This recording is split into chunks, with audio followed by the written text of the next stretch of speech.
What up? What up? What's up? Big shout out to everybody out there in the Shark Tank. Big shout out to everybody in the Shark Tank. Big shout out to all my people out there on the back street. Thank you for showing up for this Hot Mic Friday. Yes, sir.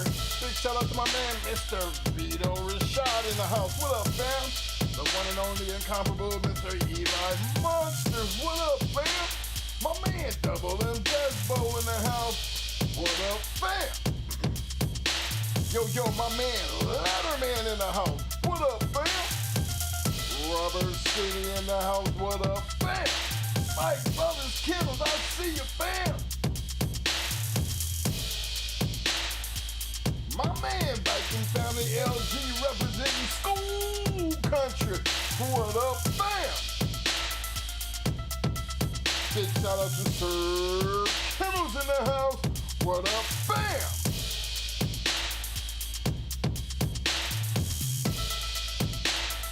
Yo, my man, Mike Lee in the house. What up, fam? Hello, what up, my people? Self-made Kennels in the house. What up, fam? All family Kennels in the house. What up, fam? Dan Lee in the house. What up, fam? Yo, M1. What up, fam? Big shout out to Carolina Blue in the house. What up, fam?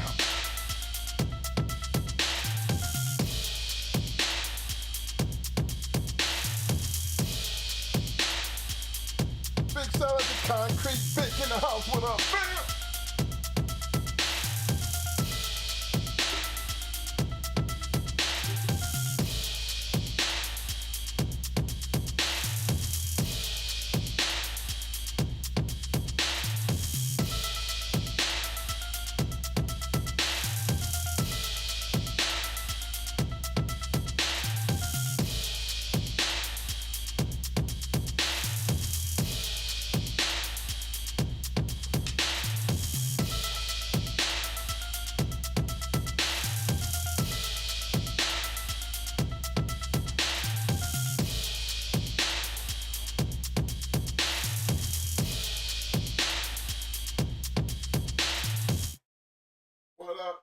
What up? What's up? What up, everybody? Thank you, everybody, for showing up for this Hot Mic Friday. Appreciate everybody for showing up. Don't forget to hit them like buttons. Don't forget to hit them like buttons. And if you haven't already subscribed, hit that subscribe button. All right, fellas, tonight's going to be one of them kind of shows.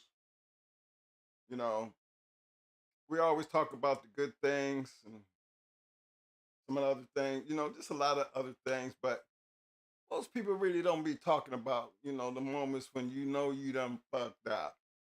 You know, I think it was one of them times, you know, that maybe we need to talk about that because there's so many things that we talk about.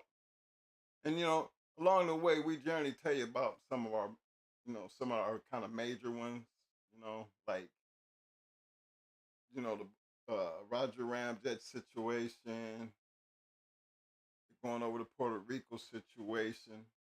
Maybe I'm gonna tell you one of my craziest situations was I had two pit bulls and a cocker spaniel in my house. Now, generally, when me and my wife leave together, I usually leave the pit bulls out on the pool patio. Let my little crazy cocker spaniel, you know, loose in the house. But you know how, you know, something happened. I got to run up to the school real quick. And I left all three dogs in the house, unattended. Worst thing I could have ever done. Because by the time I got back, and I'm thinking we was gone for like 30, 40 minutes. And I was on the way back and I was like, did we put the dogs outside? And my wife said, no. She said, you ain't put them out? I said, no. So I went from doing 25 miles an hour, damn near 80. because I knew that was the worst thing that could have happened in that house. Because by the time we got back to that house, furniture was ate up. The dogs had got to dog food, big 50-pound bag. And it's like all three of them was trying to get in the bag at the same time. And, I guess they were fighting over the food situation because my little cocker spaniel, he was walking around, you know, with a limp. So I knew that they'd been fighting over the food. And he got the worst end of the deal. Wonder they didn't kill him, but again, they grew up together. Now, I got Buddy, I got Piper, and then I got him. Buddy is Piper's father. But they was pretty good house dogs. But the thing is, not only did they just eat up my food, this dog food is scattered everywhere. Like they took the bag and, went to shaking it and it was just food everywhere. Then I guess they got so full that they was just had took the pillows and must have been, fighting with the pillows or grabbing the pillows and tug of warring because it was pillow feathers all over the place.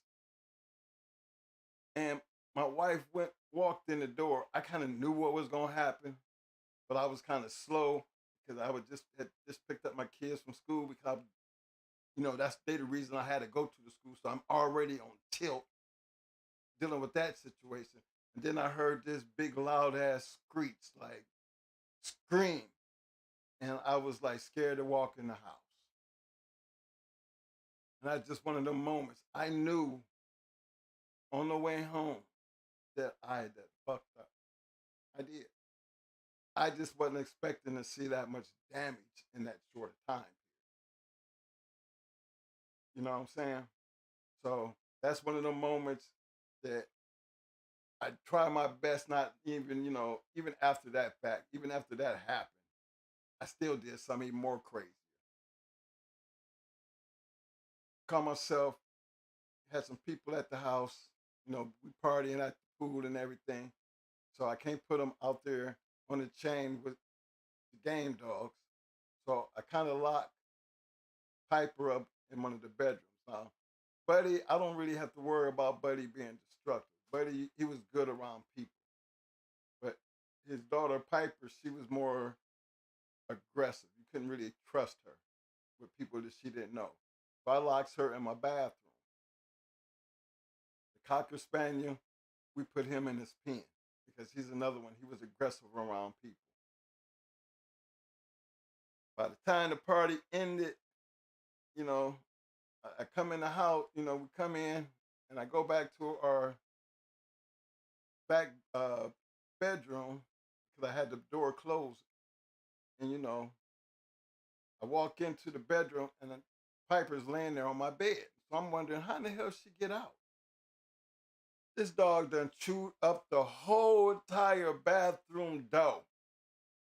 Lady done ate her way through the door, started eating the damn bedroom door. I guess she got tired of eating that damn door and decided she just gonna take a chill on the bed. Again, the moments that you think that these bulldogs, gonna lock her in the bathroom, she gonna be all right. But no, she wasn't all right. That's another one of them things that I had to realize, like you done fucked up. So it's some little crazy things that you never expect to ever happen. I'm just telling you these are just little things compared to some of the big things that we're going to go into as far as some of the majors. Those are little things, and they're not even out there on the chain. These are bulldogs that's in the house, you know? I mean, and thank God we had the pool patio because it was an enclosure and I didn't have to really worry about them because they could jump in the pool and swim when they wanted to or just lay out on the patio. And that's kind of pretty much where, they hung out at. I would never let uh, Buddy and Piper be in the house at the same time at night because Piper and Cocker Spaniel, they were more like guard dogs. So with Buddy, out there on the patio, we didn't have to worry about nobody sneaking through the back door or trying to break in through our sliding glass doors because he was an aggressive dog when as far as guarding wise, you just couldn't walk in the house or walk in any door without him attacking.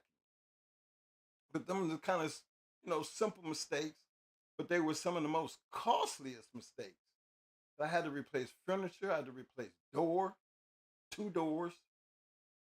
Then they're always tearing up my shoes. You know, get my wife's bras. I mean, little stupid things that these pit bulls do. So some of the mistakes that you kind of be like, all right, those is learning curves. You know what I mean? Because again, everybody else is on the chain. So I got a backyard. I think I had about 8 dogs out in my backyard.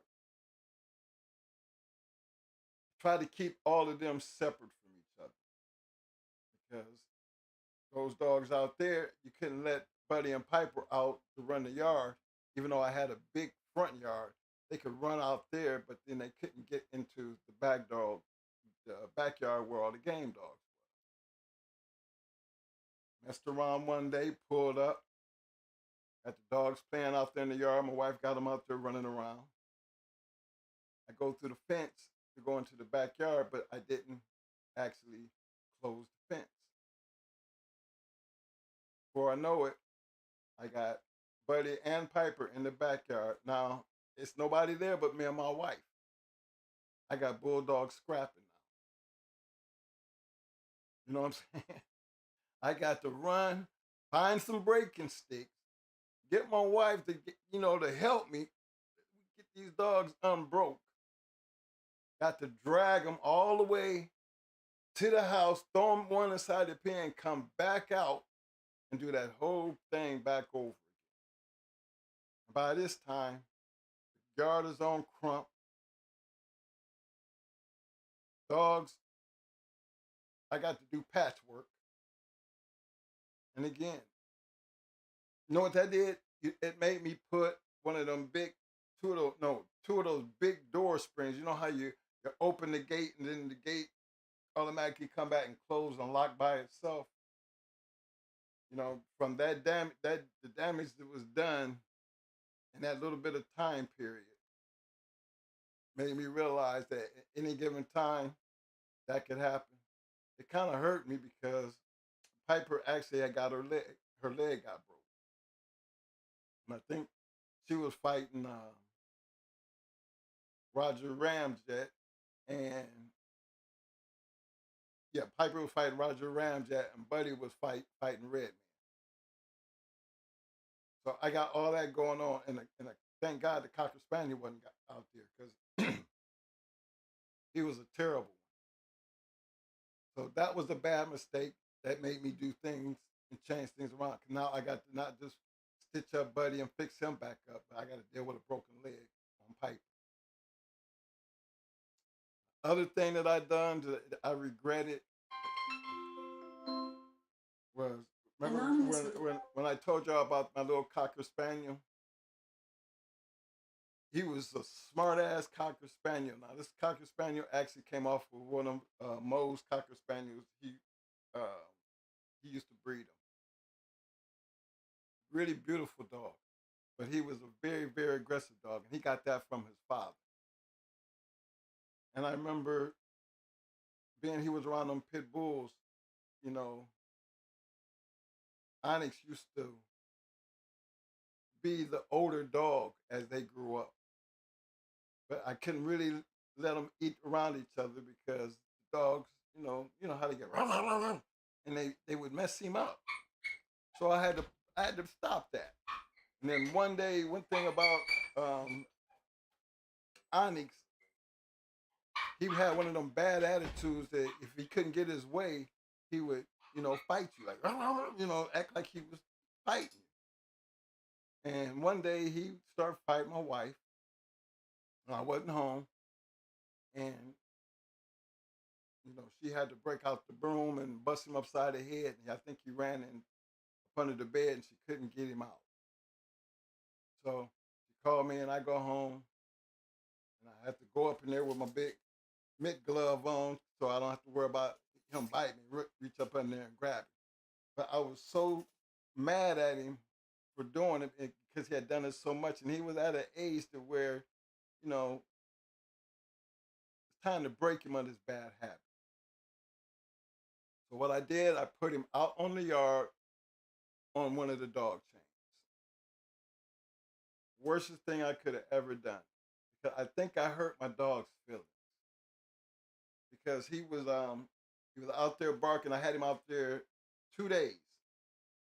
He had no more sleeping in the house, not no pen work. I'm trying to break him of his bad habits. He would drag this chain back and forth. He would stand up with this chain. I mean, we had log chains. And one day I was just out there with him, and something told me to go ahead and bring him in the house, but he was still being aggressive. 15 minutes after I had just seen him, I came back outside, and my boy Onyx had died. I always looked at it like I broke his heart.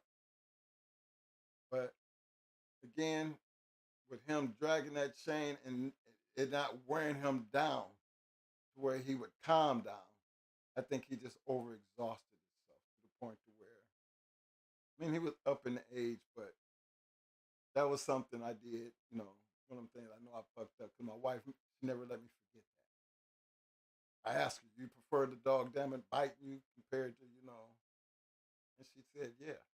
But then truly, that really hurt me. I never expected to see that to happen. I never wanted that to happen to him. But again, who wants dogs around to bite?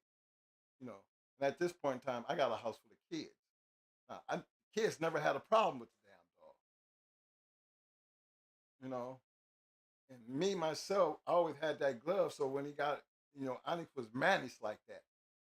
People come to the house. The dog could actually open the door and go out and use the bathroom, and knew how to come back in the door and close the door. My son had taught him that, so we didn't have to worry about Onyx. You know, when he wanted to use the bathroom, he knew how to jump up, hit the door, and the door would open. Then he knew how to come back in and take the rope and pull the door back closed. Smart ass dog. But that moment when we lost him, I put him in the bulldog graveyard. Any dog that's worthy of it, they get buried on the yard.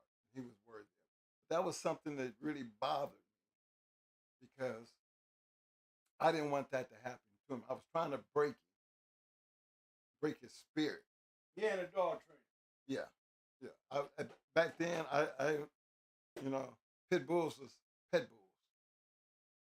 Onyx was so pretty that he had that aggression, but I wasn't really ever trying to correct it because really Onyx was the kid's dog. But that biting and shit, couldn't tell him nothing. I felt it was time to break that, and it hurt my damn feelings. So that's just one of them things that I always, you ever do something that you be like, damn, I messed that up, I fucked that all up because I did. But those are just small things. Even shit like that, those are small things compared to the other things that we're going to talk about tonight. Because Mo, he got some stories. I mean, and, he got, we've had our ups and downs. Not just with the dogs, but, how you give somebody something and you just know after you do it and then something bad happened, you shouldn't have did that. Or like, the shit and people, boy, time wearing and everything. He sent her down to get bread, and all of a sudden she don't come back. That type of situation. So, shit just happens, and it is so hurtful that the reason I wanted to talk about it because we're trying to get over it and talk about things that maybe some of the things that we have done that we can talk about, it would prevent other people from making the same stupid ass mistakes that we did. because we used to be gun ho. You know what I'm saying? You feel me? So that kind of situation is not something that we had a couple of them that was like. But I'm gonna turn this over to Mo, and we try to get this little. This thing. He ain't ready yet. But let me see what another one. You know, we already. German Shepherd, Bo's daughter. Yeah, that was another one. Yeah. Ain't no dog training. But I never said I was a damn No, dog that's what I trainer. said. That's what I said. That's not dog training. I'm talking about the bulldogs. So we're gonna be getting on your ass here in a minute. So those, no, but there's been a lot of mistakes made. Not to the point to where we've made some crazy mistakes, but I think the red ace was the biggest mistake for you because you talk so much shit about it. You know what I'm saying? Let me take care of this mic situation.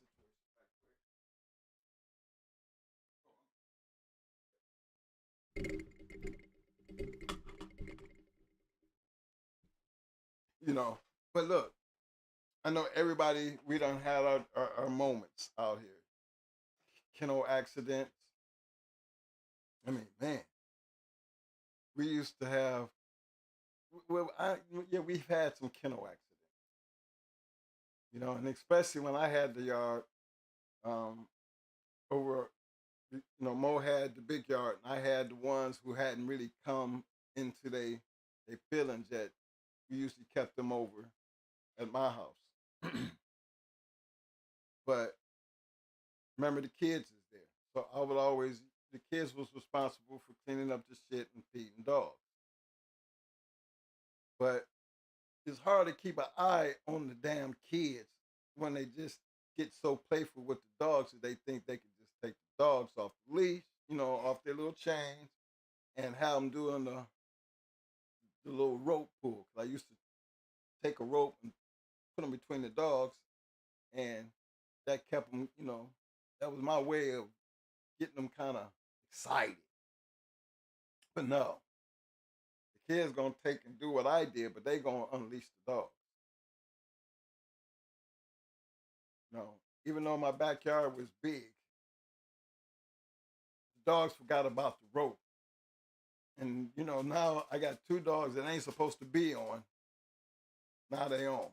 Actually, I think that's the incident that brought Roger Ramjet into play, because that's why Roger Ramjet was at my house, because he hadn't turned on. He was on, but he wasn't on. But that day, he was on. And I think that was him and Redman. And boy, oh boy, that was one for the ages. And they actually, Roger, like I said, Roger Ramjet became a 2-time winner, and I think Redman became, well, we know a 2 was winning, even though they said he was a 3-time winner. I don't know where that 3rd one came from, but we know he was a 2-time winner with us. But those were the 2 sweet. I said Redman. No, it was 2 sweet. 2 sweet. Yeah, slow, but that day changed their lives because them boys was banging. And again, that's what you get when you got the kids out there and you're not paying attention. Because I always told them never take them off the chain. But it was something that day that told me, when I seen them doing it, to stop doing it. Because usually I do it. But that day they took it upon myself, and out there. I think my son and Mo, my nephew, one of Mo's, they was down for the summer. They good with the dogs, but we never put that kind of responsibility on them. So I guess they took it upon themselves, thinking the dogs were just gonna keep pulling on the rope, and wound up didn't know what to do, because they're out there trying to break them up. And if I don't be for me hearing all the other dogs going off and running back there and seeing what the hell was going on, and I see what's going on, I don't know how they would have broke them because by the time I got back there, they still grabbing behind back legs and all kinds of shit. Like they just gonna stop fighting. So mistakes do happen. It's just how you deal with it. How do you prevent a lot of mistakes? We didn't have too many kennel accidents, but we've had them. I know the mechanic bitch got killed on the yard through a kennel accident. I think Judo killed Blood on a kennel over a kennel accident. you know, think they secure, but even with Blood, when we had now Blood and Blood and BA and Judo, they were all in the same yard, but we didn't have them in pens when we first got to Ohio. We had them all out on chains, and never really. I mean, collars and everything was in check. Don't know how or they got to the point, but I know Blood. Yeah, because you was using clips first. Yeah, we was using clips, and then after that accident, we started using them the rings. But Blood got off, and Blood wound up over there, you know, spending his last days with judo. And it was just one of them things you get home and you see that, and you think somebody done stole a dog, and you look over and you got a dead dog laying there, and judo sitting up there laying on top of it. Talking about some hurting shit.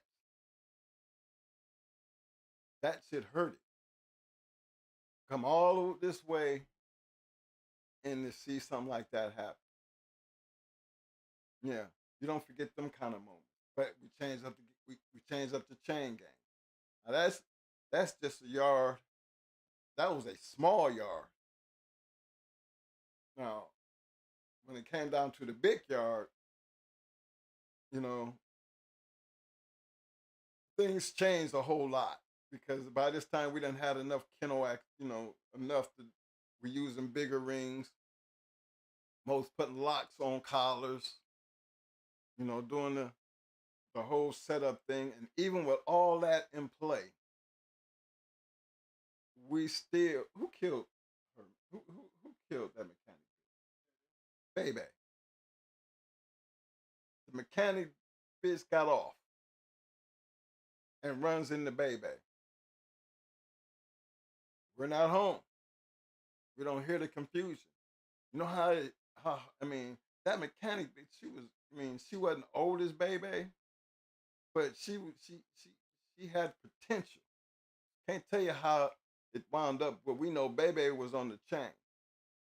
Mechanic bitch, she was still there when we got there.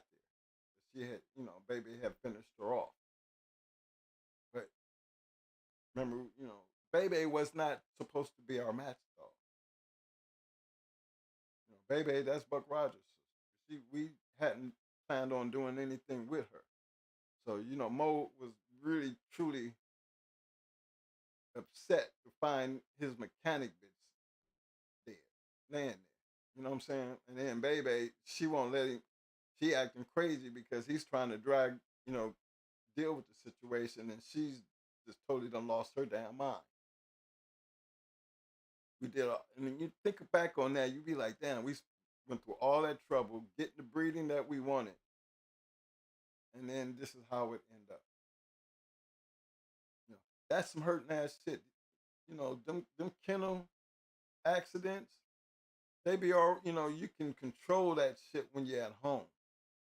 But when you ain't there and nobody is there and that kind of shit happens, and to see the dog that got off the leash is still over there, you know, putting in that work, just it's a hurting feeling. Now, we always laughed about, I don't think we ever came home, never had a kennel accident, and came home and found a dog who was off the chain and back at his doghouse off the chain.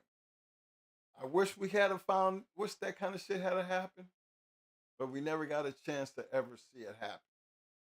Um, one time I know we was there. We was actually all our kids. They was out in the back at the farm riding the 4-wheeler. We heard all this confusion going on, and it's Brat and Pretty Mama going in. But the thing they toward the middle of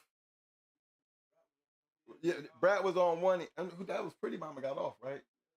Pretty Mama now Brat's on one end, Pretty Mama way down on the other end. Pretty Mama done walked by at least 20 dogs. I know she had to pass 20 dogs to get where she got to get for her and Brat to be scrapped. I mean, always between them two. I think Brat did get off once, and she wound up all the way down there when beyond all those dogs and knew to go down there, and her and Pretty Mama be at it. Now I don't know what that is about them two because most of the time in their career they would always work together, and so we would always have them encouraging, making them work harder, and they just really didn't like each other. So every chance they got, that situation jumped off. But thank God, the times that it did happen, that we was actually on the yard. Now, one of the funny things about being on the farm, right? Mo's next door neighbor, they had they was part of the Ringling Brothers, and they had all the big cats down there. And so when you're dealing with them big cats, and they was big in these big ass enclosures, at nighttime, you didn't know if one of the lions had got out because when the lion roared, it was almost like they was like right out there in the yard. So we hear all this confusion going on one night. We thinking there's a lion done got loose because we hearing the dogs going nuts. So we don't know. We're scared to go out there to see because if the lion is out there, what we gonna do to stop this lion or tiger, whatever the hell is out there. But the dogs is in a frenzy. Man, it was about an hour.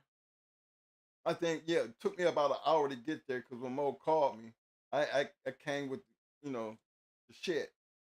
Now we strapped up. We fixing to go out here like we hunters and some shit. Turns out it wasn't the lion in, they wasn't in our backyard. It was actually, had got outside of their enclosure, and the only thing that was keeping them inside their enclosure was another fence perimeter that one of the lions and the tigers were fighting each other. Yeah, they was like bulldogs, man. They was fighting each other that whole entire time. And you would think big cats, they would, I didn't think big cats was game like that. But the reason we knew what was going on because we went out there soul searching, and then at the same time that we was out there, the handlers form, they was like us. They thought they had got outside the big enclosure.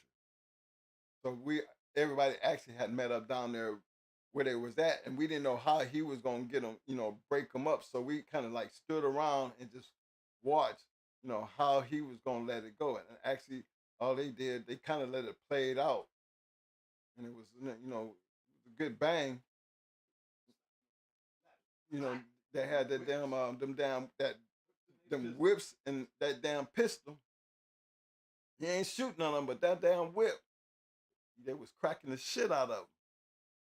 But that was just one of them times where I got a chance to see even the Ringling Brothers with them big cats. Somebody fucked up.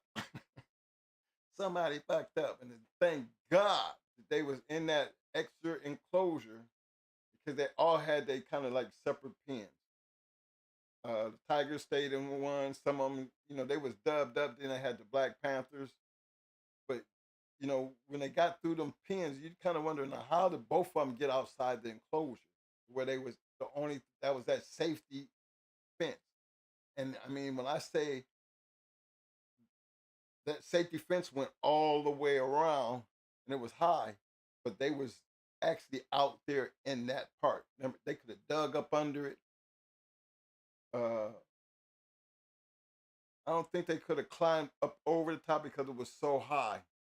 But because inside of that enclosure, the enclosure they're supposed to be on, it had tops on it.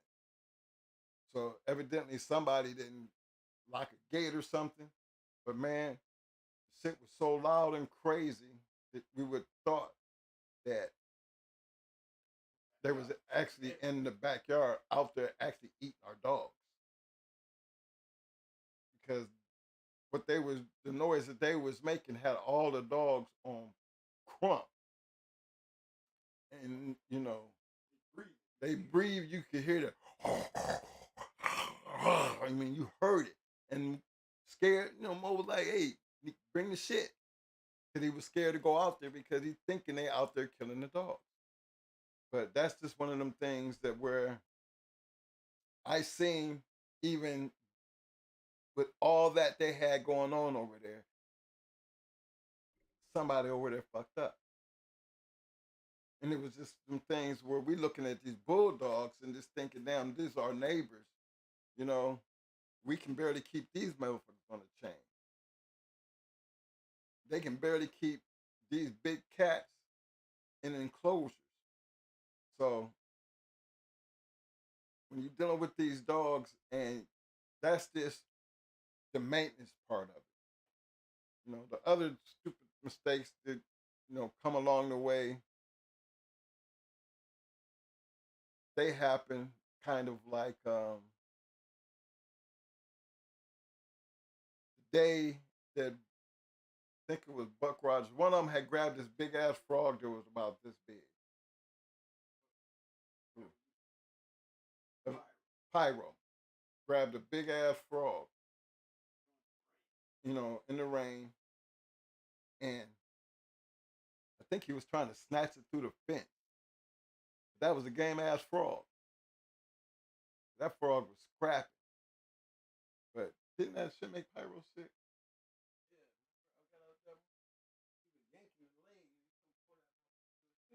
Yeah, I know he was out there. Yeah, a damn frog, the scratch. I mean, it was big, and Pyro trying to grab him through the fence. And we get break Pyro off, and the damn frog leaps over the fence and jump. Yeah. Yeah. Damn it, drowned. Yeah. I'm gonna let you tell that because you was right there. But crazy shit happens. And that's what unbelievable. Because again, a scratching frog damn near killed that dog. And Pyro wasn't no joke, but a damn frog almost killed that dog. Actually, when Mo found him, he thought Pyro was dead, and the frog was dead. But the frog was dead too. So we didn't know if the frog was a poisonous frog or Pyro had died, but Mo ended up saving Pyro because he didn't die, but he was definitely. We had this big rain. He was laying in the mud, and he was out on it. He man down. But some of the other mistakes that we make with these dogs is trusting people. Can't forget about them. Had a partner. Yeah, I had a partner.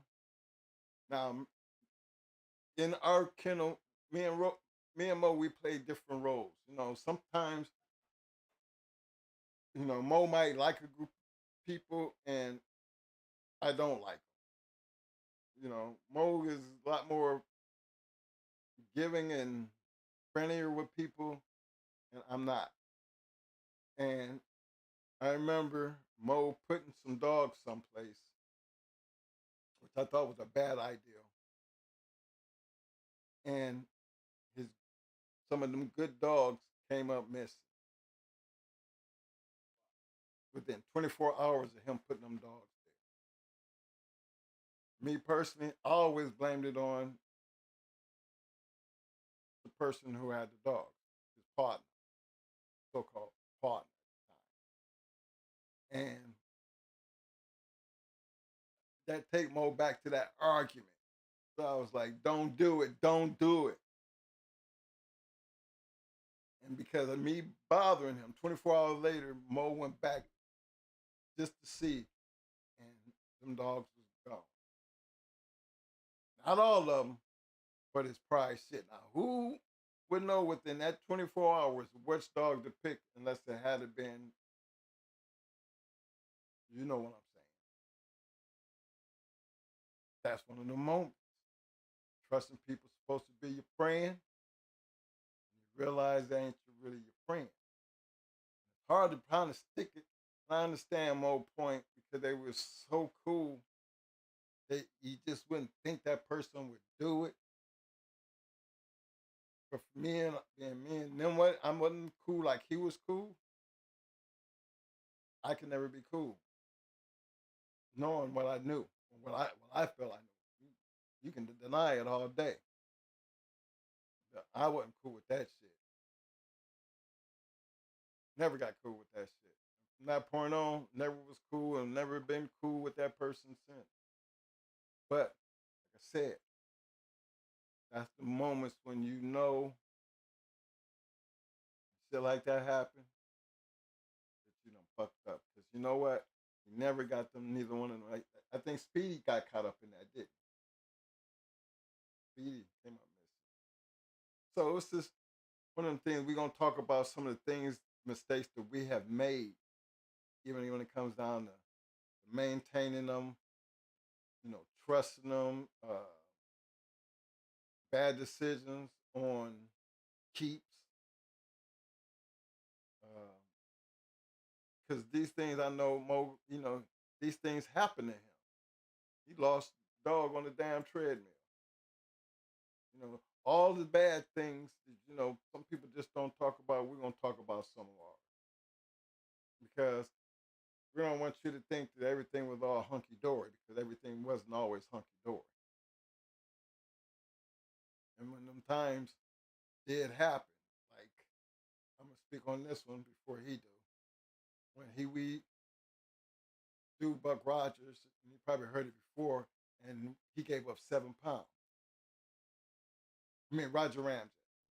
Roger Ramsey. 7 pounds. 7 pounds. Knowing I was saying, man, let's take the forfeit and go home.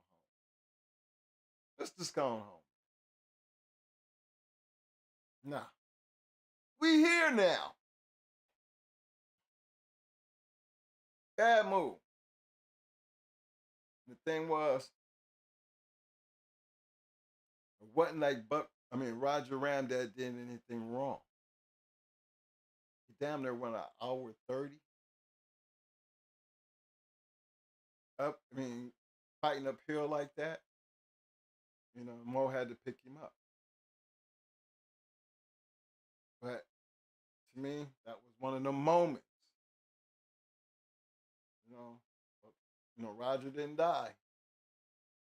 I think that was the last mistake Mo ever made with that dog. Because he made one, you did one before that. That was after that. Yeah, he did when they fought him when he was sick. Okay, that was the other mistake that was made with him. Because he actually loaned Roger Ramjet out to somebody to cover a weight.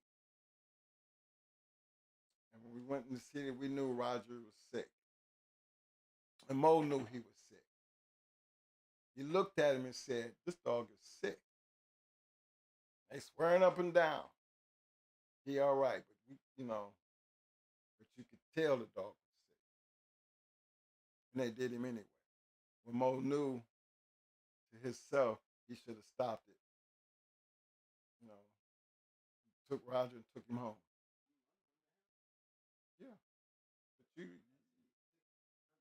Yeah, yeah, he did handle him that night. Mo did handle him, but he knew he could just as well as he was handling, he could have picked him up and took him home because he wound up picking him up. You know, you know, Roger never quit. But them his two losses. To me, them two losses happened on mistakes. You know, you fucked up. See, them fucked up right there. I don't be letting him forget. You fucked up. Just like I said, he fucked up with Red Ace. These are things that we know we can talk about now, but I look back on that, even the Red Ace situation, and kind of knew that was kind of fucked up because hell, we knew when she wouldn't come out the crate that we had a problem. All that driving, and then the flight, then we walked her past some dogs, and we still didn't get that fire out of her. First thing came out of his mouth, well, when that bulldog hit her ass, she gonna wake up or else. I remember him saying that. Ben, you was out. My man Ben, uh, Dib 3, if he out there, he'll tell you, man. He was with us. We knew we should have waited a couple days to let her get back to who she was. Even though she did what she did, it just didn't end the way we wanted it to end. And we lost her that night because Mo didn't want to bring her home. And it's kind of like I understood his point after the fact because he didn't want to leave her there. He kind of felt a certain type of way. We ended up losing her that night because he wasn't going to leave her there. So I don't know what that means. But it was just one of them kind of things that I was mad about it because it wasn't nothing to me. None of that was her fault. Actually, me and him argued about that incident. Then we argued when it came time to him, and he had to get me to understand, Mike, I'm not leaving her here.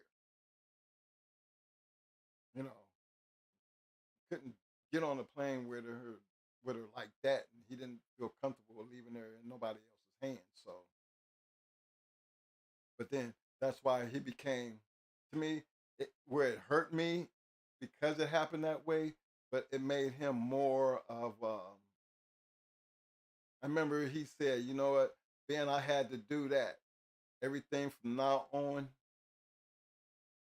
is going to be based off of this bitch right here. It's either going to be like this, or just as quick as I did that to her, I'm gonna do that to anything less than her." And he from that point on, that's the way our career went. He didn't second guess nothing. He said if I had to put some dog that good down, anything less than that is in trouble. And my brother meant that. So we've been in some predicaments. And remember, we had to call some dogs and make some hard decisions on some good damn dogs. And I mean, I put up some serious arguments. Like a lot of dogs that got out there and got bred in other people's hands. I mean, they didn't make our team, but man, I really, really, truly hated to see him go. Because I always felt Mo was hard. He was hard. I mean, let good dogs get away because there was something there that was better. And so when I see him get out and perform in other people's hands, I'd be like, you fucked up, right? I would never let him forget that. Because I know, you fucked up. But, you know, and there's other things like, I'm going to just let him get in here because he can tell you about the treadmill situation and some of the other things. I've seen him do some good work in trying to save them. I've seen him bring puppies back to life, dealing with the Pavo thing. I've seen him have to make decisions on puppies that was just totally sick and he didn't want to see them suffer. And he ended up killing whole litters because they were sick. And them those hard decisions you got to make. But then he wasn't a breeder. I mean, he bred Dobermans, but pit bulls is a little bit different, I think, because we ain't never had no sick Doberman pinchers or no sick Rottweilers. We used to breed, all them Dobermans that you had them pictures of, he bred every last one of them. But when he did have them litters on the yard, he was he'd watch them. I mean, and he would make a decision whether he was gonna keep that whole litter at birth. Because he always said if the mama don't want them, then there's something wrong with them. And some of them things, and maybe I'm just, the dog activist type. Damn, Mo, do you have to? That type of shit. So those are them hard decisions that you lose good breedings behind decisions you make. Sometimes you have to make that decision and you stop back and think about it and you be like, all this different type of medicine and things that you could have did that you didn't know about. You think about it and be like, you know what? I fucked up a good litter just then. That type of shit. So can't do it often, but we've had our issues. Me and him have had our battles. But again, we're gonna talk about them. Even some of the crazy breedings didn't work. Like I'm gonna just let him get into them. Because some of them situations is the reason why I be flipping and tripping because again, somebody owe you something and they don't come through. To me, they done fucked up. I think you done fucked up because you want to let them get away with it. I ain't letting them get away with it. But Mo, he be vicious about that shit, but he quick to he'll write it off and move on to the next thing. Where sometimes I don't be like that. But I remember one time though, me and him wound up in the same spot. Same spot. Somebody was, I had got my little attitude. And I'm like, I'm gonna do this. And so I get my boy, look, I'm gonna take care of this. See, I do shit like that. I used to wouldn't say nothing more about it. I would just, I'm gonna go take care of that. And one day I was just gonna go take care of something, and I'm sitting there, in the cut, waiting on some shit to go down. And all of a sudden I hear this. I look over, it's Mo. He's like, what y'all doing here? I'm like, man, what is you doing here? Get in the car. I thought that was funny shit though. But then that day, that person, they knew when they realized what the deal was, they knew they had fucked up. But it's some things, man, that you find yourself being put in positions that if you had never done business with that person, if you had never did it, we wouldn't have had these issues, bro. And I will always say, man, I don't like them, man, because they taking your niceness as a weakness, man. Don't do it, Mo. Don't do it. What you getting out the deal? You ain't getting shit out the deal.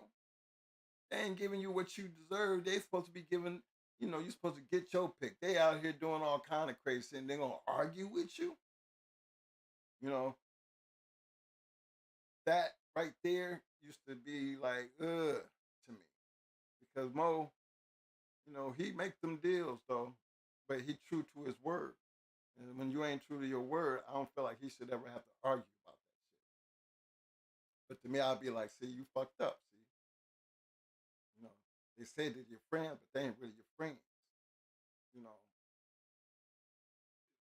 But then that's why he got me. But it was just some times where I even had to tell him, don't do it, don't do it. It ain't right.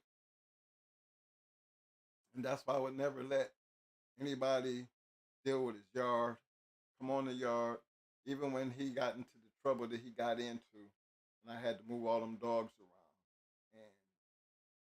And I was selling all those dogs. I even had a guy come all the way from, I think, Japan or China to come get 2 or 3 dogs off the yard. I mean, all the way from the water came across to get the dogs, and I guess he paid the freight and everything. But I think he paid like 30,000 for them dogs. I think 3 dogs, which was like, but I wouldn't trust nobody else to do that because at the time he was locked up. Well, no, you was going through your divorce, and yeah, he was going through the divorce at that time. So yeah, I went to Ohio, and was taking care of the yard. But he was telling me "Hey, I need you to go ahead and get these off." Cool. So he wanted to come home and wanted to, his new beginnings. He didn't want no dogs on the yard, so I took care of all that. But even dealing with that situation, the shit that I had to go through, to make sure that people got their dogs and knew that he wasn't there. People I caught on the yard trying to get shit, being sneaky. All the things that you think won't happen in this game, we have seen. So I use the night to call it, them times when you realize the decision you make or something that you done, you realize you done fucked up. How many of y'all out there can think about the times that you realize and how much effect it had on you once it happened? Some people go through it based on spending money on breedings that never happened. People send dogs to people and never get them back. Somebody's supposed to be conditioning your shit, and then your shit look like a piece of shit, but you paid for it. All this kind of shit was going on. And when you are part of the game and you see that happening to people, and some of these things happen to you, we all got our horror stories, but we don't talk enough about them for people to understand. I got a dog and didn't get papers. That's nothing. How about paying for a transporter to bring your dog and the dog don't never show up? How about them times? The man that bought Brat didn't got all other dogs but Brat. He was pissy. Don't ever know what happened to Brat after that. But one thing I'm thinking for sure, I know something happened to the transporter. So it was just one of them things that I knew he fucked up. Because that man paid good money for Brat. But these are the things that can make this game discouraging. It's not all peaches and cream. So we get in here and we talk a lot of shit, but we're gonna talk about the dark side of the game. Things that hurt your feelings. The things that you just wish you had a chance to go back and fix. Like our Star Wars situation. Knowing what we know now, we realize, you know what? We fucked up. Because we can own that. Truly. But those are the kind of things you sit back and think about on the now that you wasn't thinking about then. So that's why we even talk about that. Tell you why. Because we didn't know no better. Didn't nobody tell us. You told us how to use it, and we learned how to use it. But there's things that we didn't learn until this podcast about the cycling process, and all that other shit. We didn't know none of that. And if we hadn't known it, we would actually probably used it or implemented it because we were thinking about, there was breeds we was making, but at the time we didn't, we wasn't thinking like that. We just didn't give a fuck. Stick them together, and make it happen, Captain. And whatever came out, and whatever didn't, we just write it off. But these are the kind of things that I want him to talk about tonight. It's your time, bro. Mike Gage.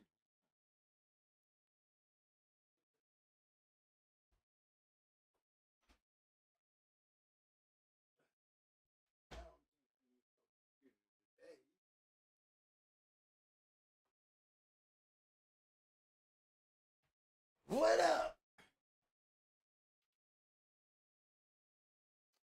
Hey, Mike.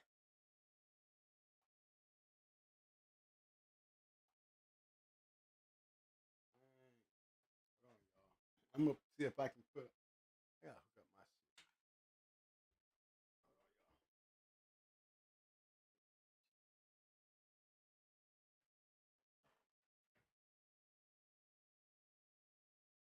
Hold on, Mike. Pick up my phone.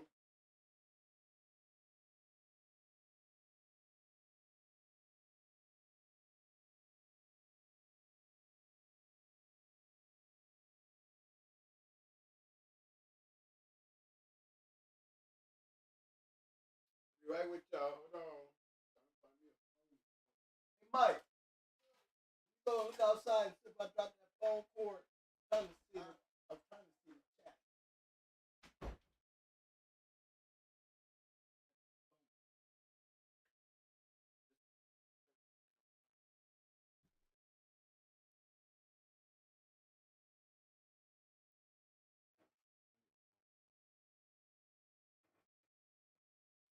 Hell, outside. But, I don't know. Coming in the house.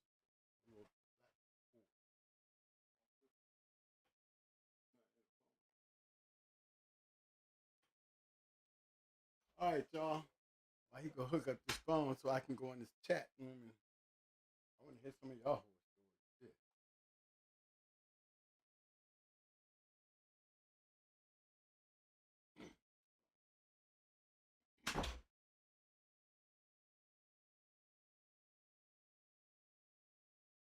stories.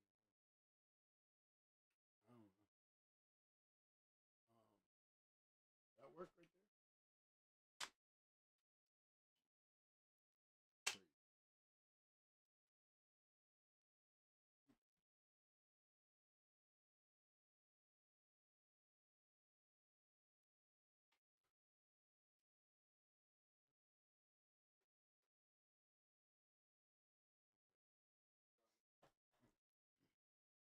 What stories did I need?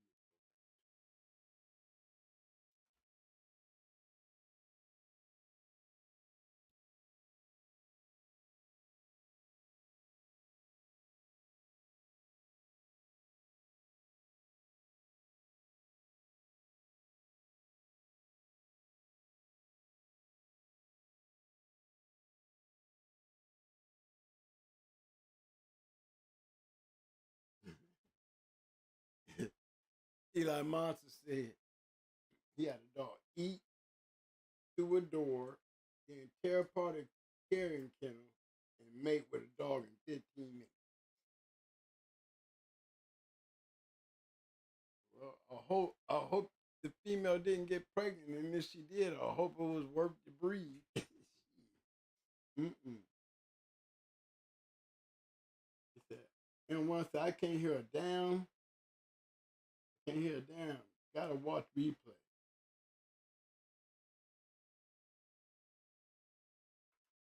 Said, we gotta be able to hear. Oh, you heard all that, Mike? Hey, y'all, give me a thumbs up to make sure we got good volume. Hey, guys, give me a quick thumbs up to make sure we got good volume. Mic check. Mic check, mic check. So before I get started. I don't know it was that low.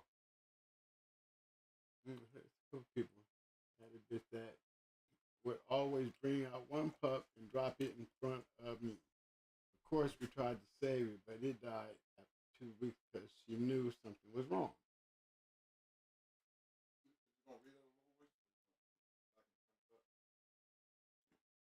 No, that's not loud enough. I'm trying to get a thumbs up so they can hear me in my range. Cause I ain't loud talking. I ain't gonna be screaming today. Got my volume at 22 and it's still low.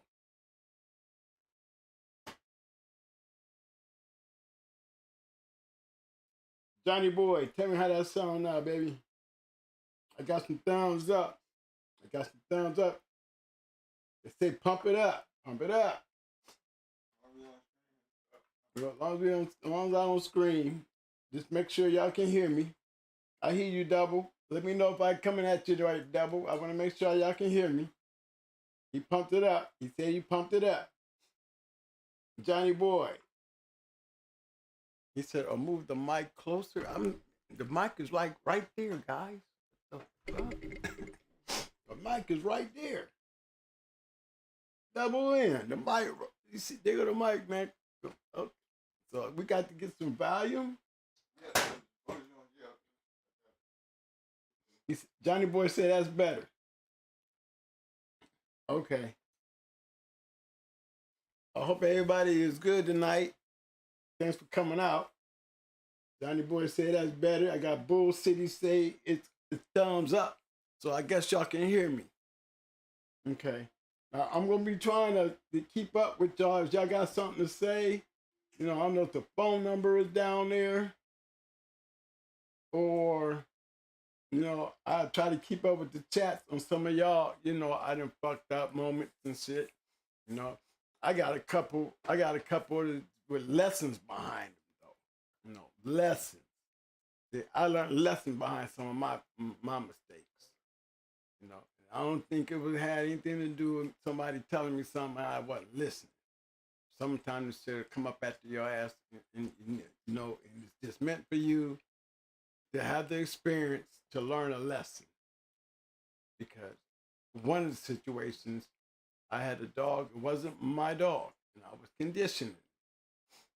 And, y'all know how I talk about my keep all the time. Well, I had a dog on the email, and we was running at a good pace. It wasn't a real fast pace, but it wasn't a slow pace. And I stepped away from that meal. I cannot tell you how long I was away from the meal, but I can tell you, regardless of how long it was, when I came back, my boy was down. And he wasn't just down, he had died. And what really bothered me was he was a badass dog. That's what really bothered me. What my dog, on top of the fact, he was a badass dog. And I never forgot that part right there. He was a good friend, you know what I'm saying? And bad mistake. Whether seeing it happen to a dog on my yard than it happened to somebody else's dog, especially a good one. So I can say this. If you can't not stand there, when you're putting time with your dog, whether he's on the slat meal or he's on electric meal or he's running a Jenny, anything that causes your dog in his workout to get stressed, because anything can happen. Anything can happen. You got to be standing there. Because that day, I fucked up. And I fucked up, and I fucked up somebody else's shit. So, whether I had learned that lesson with my own dog, but it became an even bigger lesson because I lost a good dog. So that was one of my mess ups that I can always say that, that's sitting up there was like the top 5. Top 5 of twins fuck ups. I'll tell you another lesson that most guys, when you know, I'm not a breeder. I'm a dog fighter. That's what I was. And you had this dog fighting ego. And it's not like the best of dog men have done it. The best of dog men has done it. They all can probably sit here in this chair and probably give you some same scenarios that I'm telling you. That pit bull dog man ego, sometimes it gets beyond, your ego can get beyond your dog. Your ego can become bigger than your dog. That means you're thinking on your ego and not on your dog. This is how a lot of great dogs lose. They're either doing them too old, going to the well too much, not thinking about the dog. They're thinking about the dog, but they're thinking on it in the mindset of a dog fighter with ego. We all have it. We all have it. That same old dog mentality, that I done put this dog and saved this man 7 pounds overweight. Give me some odds and I'll do it. Knowing, hey, this is a match. You're supposed to come in on weight. You don't make weight. We put too much work and time. But there was that pit bull dog man mentality, that ego, it got me in trouble. The same ego had me do a red ace, knowing that she wasn't right. It wasn't my ego that had me doing Roger when I saw he was sick. Remember, they could have handled Roger, but because he was sick, and the choice really came down to what you want, whatever you decide between, it's whatever. But I decided to go with my friends because, the lockup was pretty healthy. So, hey, I wasn't see you lose the lockup, on a try, then have it walk away, But that one there clearly was a mess up because he had no business even going. If it was really left up to me, like it was really left up to me, I should have took the dog home. The dog took 2 losses based on my bad decisions. And every one of them, he did his part. Every one of them, he had made you proud. Every one of them, he did what he's supposed to do when it came time to, hey, I don't want to leave you here to die. I want to make sure you still can come home. That's how I gained trust in my shit. If I'm going to pick up, I'm going to make sure I'm taking home a bulldog. And don't have to have those kind of issues if you don't make those kind of mistakes. I had one where, I hung out all night, got one, know you got one going. And I hung out all night. I missed taking him out. I missed taking his weight. I missed feeding him. I'm showing up maybe 5, 6 o'clock in the morning, just getting in. Go out there, my dog then shit in his crate. Shit don't look right.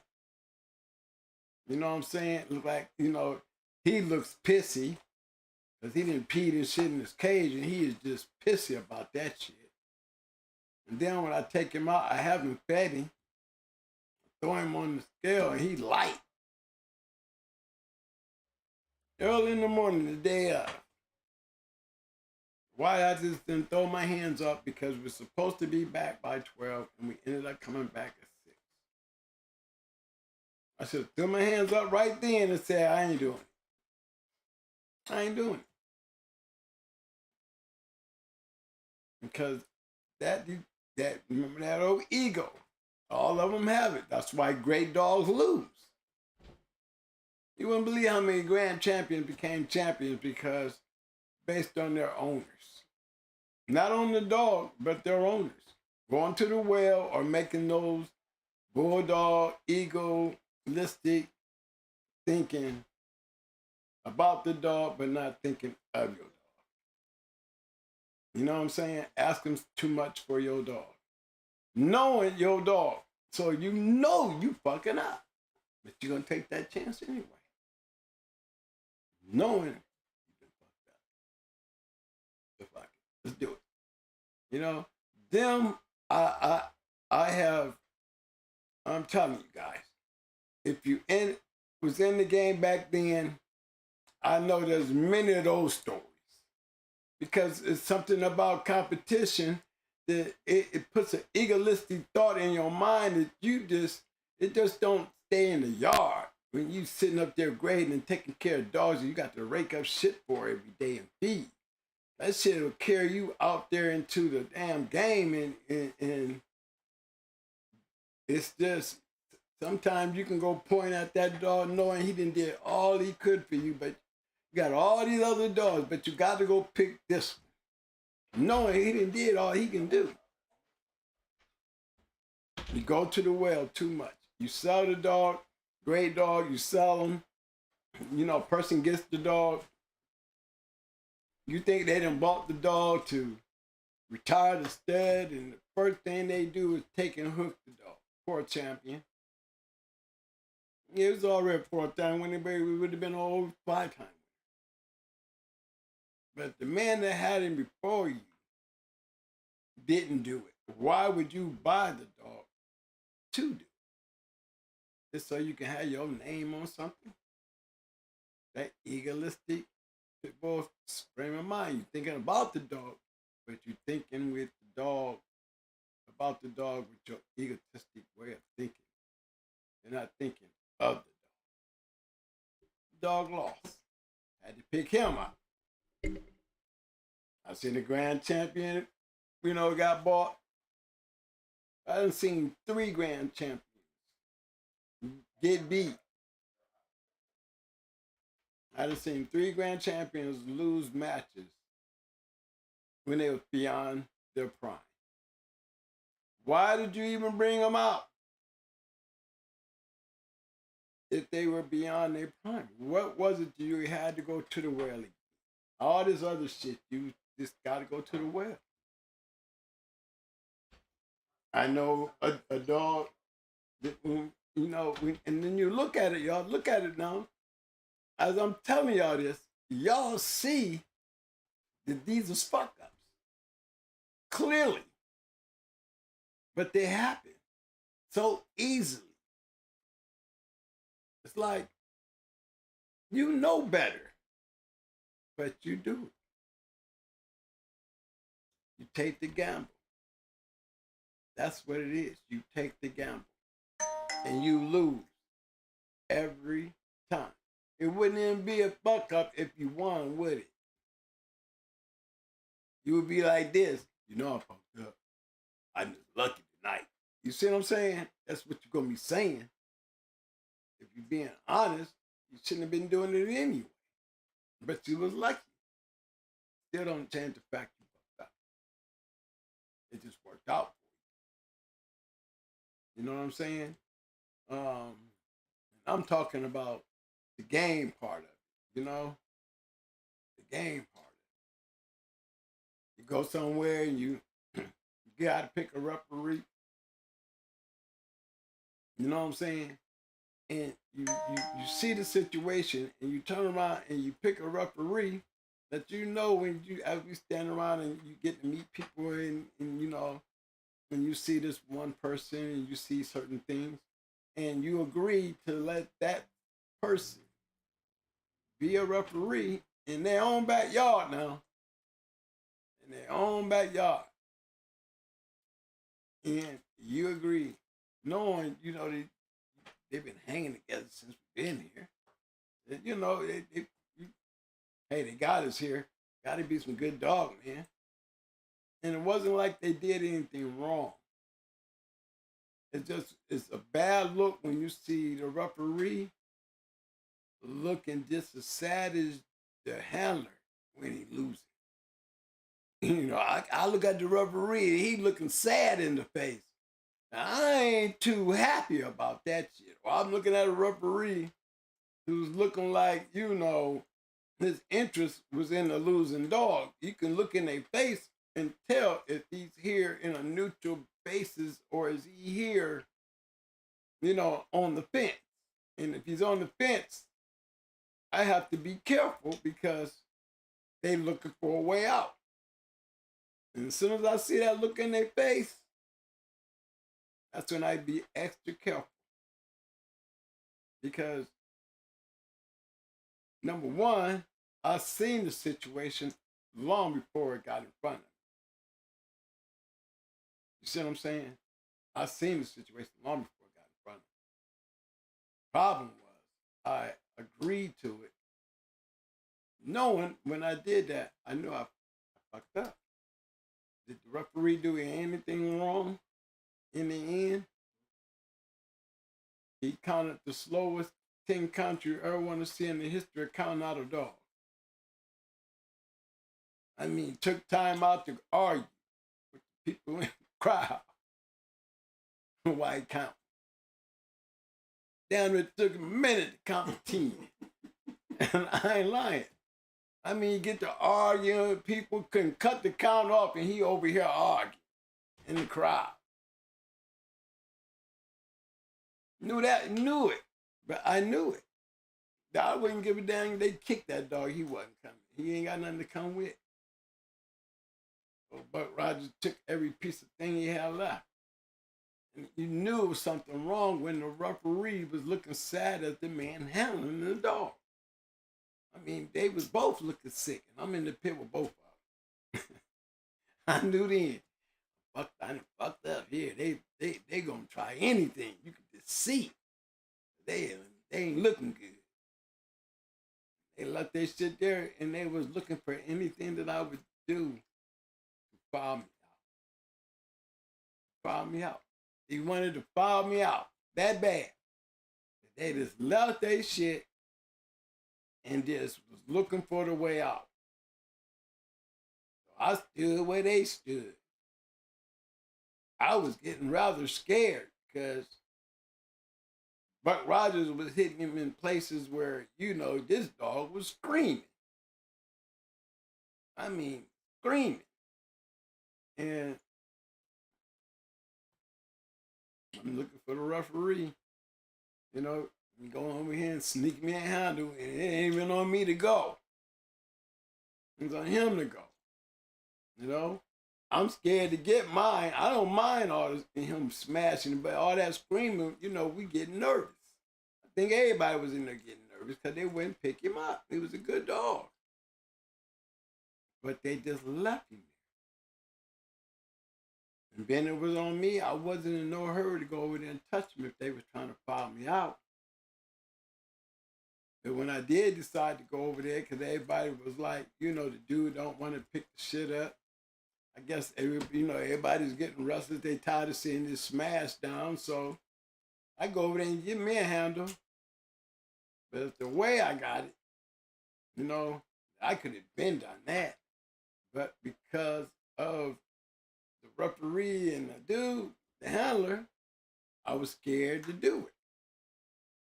Because if I'd have grabbed him and he would have clapped back on him, they probably would have said, oh, he handled the dog while he was at home. So I made damn sure when I snatch on his ass, I'm going to have him up in my arms and make damn sure that referee can't say a word. And I swear, y'all, it took about a 60-second 10 count. It could have been over a minute with the stops in the, what you say?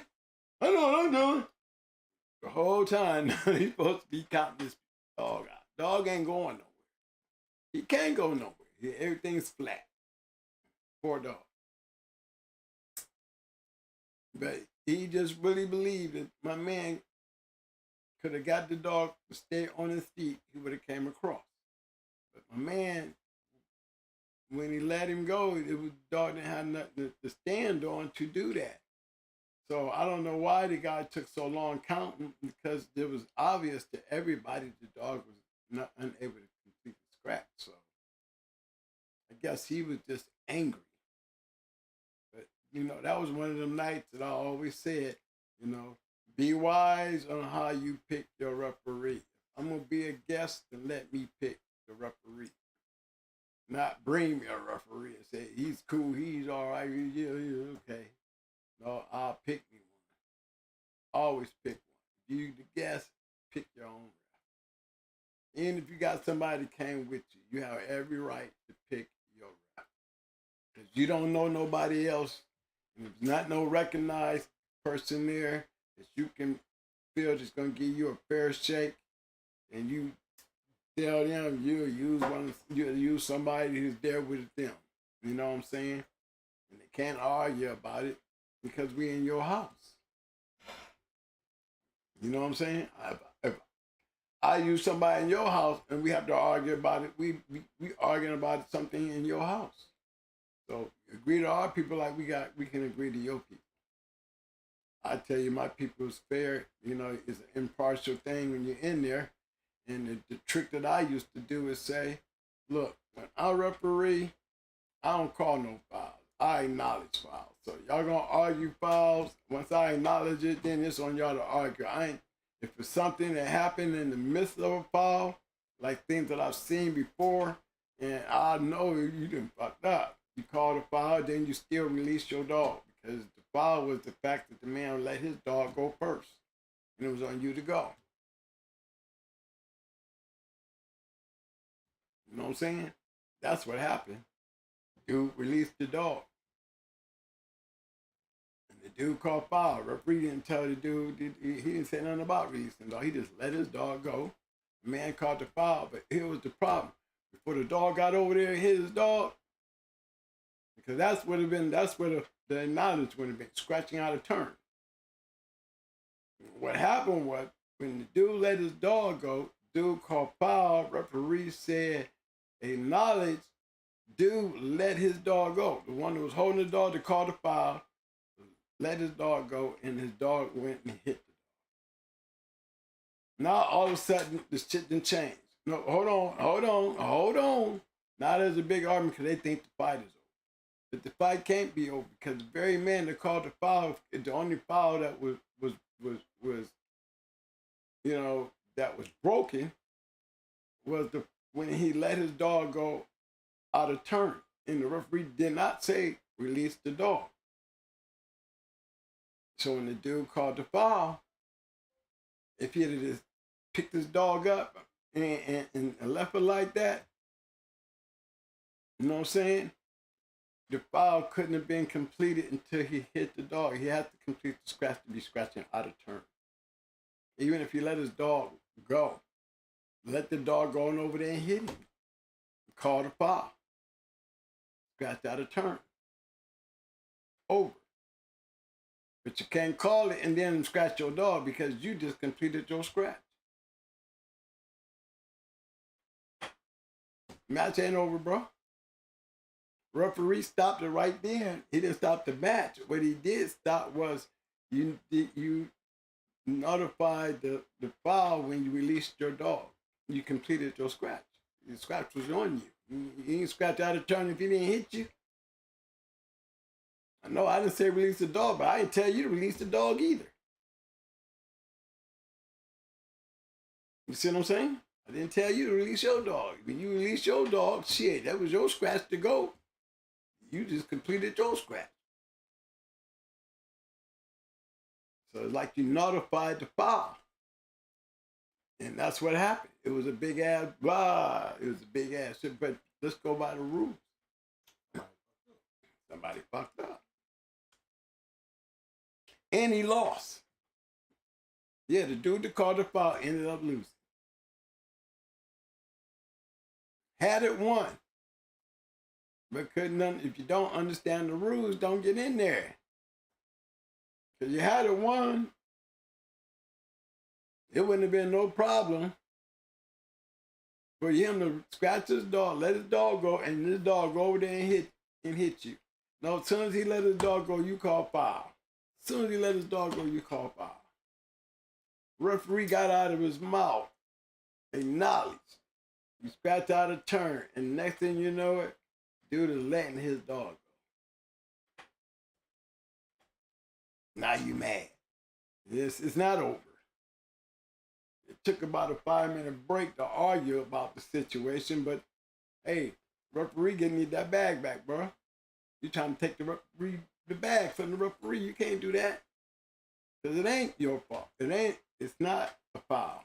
You completed your scratch. I didn't tell you to release your dog. If he had touched your dog, it probably would have been over, but in the fact that you released your dog, you did notify the foul because you completed your scratch. There was no scratch out of turn. Both y'all released the dog without being told, so shit. Fight continue. You end up losing. That's a fuck up. Taking a sick dog in your keep. You've been paying attention, but you just keep giving this dog breaks and breaks and breaks and breaks. And you see this dog is not performing at the level, but you're being naive to the fact that he's not doing much better. And to take that dog out anyway, what do you think you're going to get? You really think you're going to be that lucky? Regardless, you have a good dog or you wouldn't be putting him in shape. But you find signs of something wrong and you overlook them with it's okay, he'll be all right. You done fucked up. You done messed up, baby.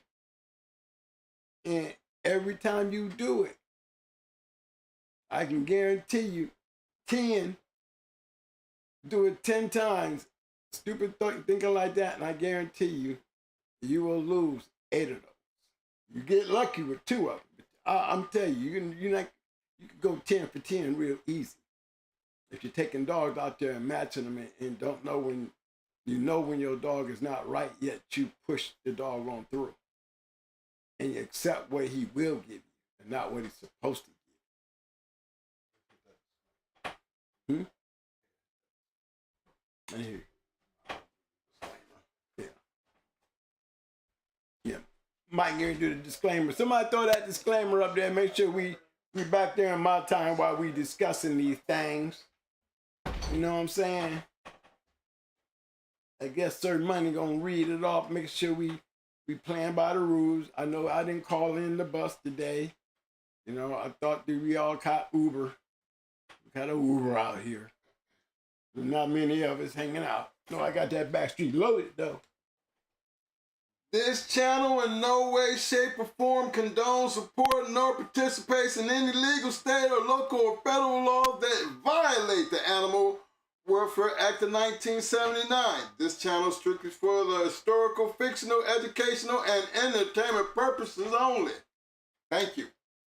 Stay within this disclaimer, everybody. Always be within this disclaimer. You're on the bus, back here in my time. Take your imagination and run with it and be free.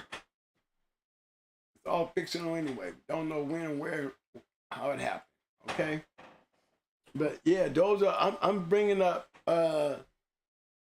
where it counts. You know, when I'm coming down to that prime time in them forest corners, it's like there's a lot of fuck ups going on in there. I've seen guys drench their dogs, you know, just trying to cool them off and just be drenching. You know what I'm saying? You know, that's fucked up. You know you're fucking up, don't you? You don't know that? You just keep doing it and watch what's gonna happen. I mean, and they trying to keep their dog going because usually that happens when it's, you know, you done went over an hour. You may be in an hour, 20-minute area. They slowing down. Now y'all getting the handles. It turned into a scratching contest, but I'm noticing the one person is steady slapping his dog with that damn sponge. I mean, this, like this drenching, poor thing. Dog got waterlogged, y'all. You could tell Well, he thought he was being slick trying to wet the dog up so that probably the other dog would get slippery or something. His dog was getting heavy. You know, from all that water, he was already tired, but you could just tell all that water was taking something out of him. He looked it good in the beginning in the scratching contest until he started taking on all that water. Why is you doing that? And then every time he get a chance, he guzzling a sponge down in his mouth. You know? And rookie move, a veteran move, no. Rookie move, yes. But can you blame it and say he could be a rookie? He could be a damn experienced dog man. I mean, if it's been working for me before, I would be the only conclusion that I would come up with that the shit probably was working for him. But I done seen enough to know that you cannot go throwing water all over your dog. And Lord knows if you do that, you're gonna waterlog him because that water is gonna get heavy. You think that water ain't heavy. You go and squeeze a dog off. You know what I'm saying? And don't get all the water off of him and see what happens. That's why when we wash, we spend more time drying than we did washing. Whole purpose.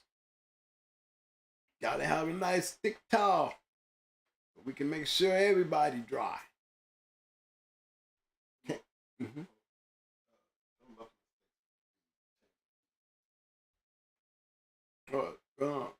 Mike, when we talk about, okay, I was gonna work my way back, but yeah, I'm gonna throw the feed thing in, and that's another thing that I would bring up in the key. You know, what you start off with, you better be believing in, and don't change it, because you can throw a dog's whole diet off by changing the food. And the last place you want to start dealing with dietary problems is in your key. Because dietary problems usually create diarrhea. But sometimes diarrhea during the keep will bring blood in that diarrhea.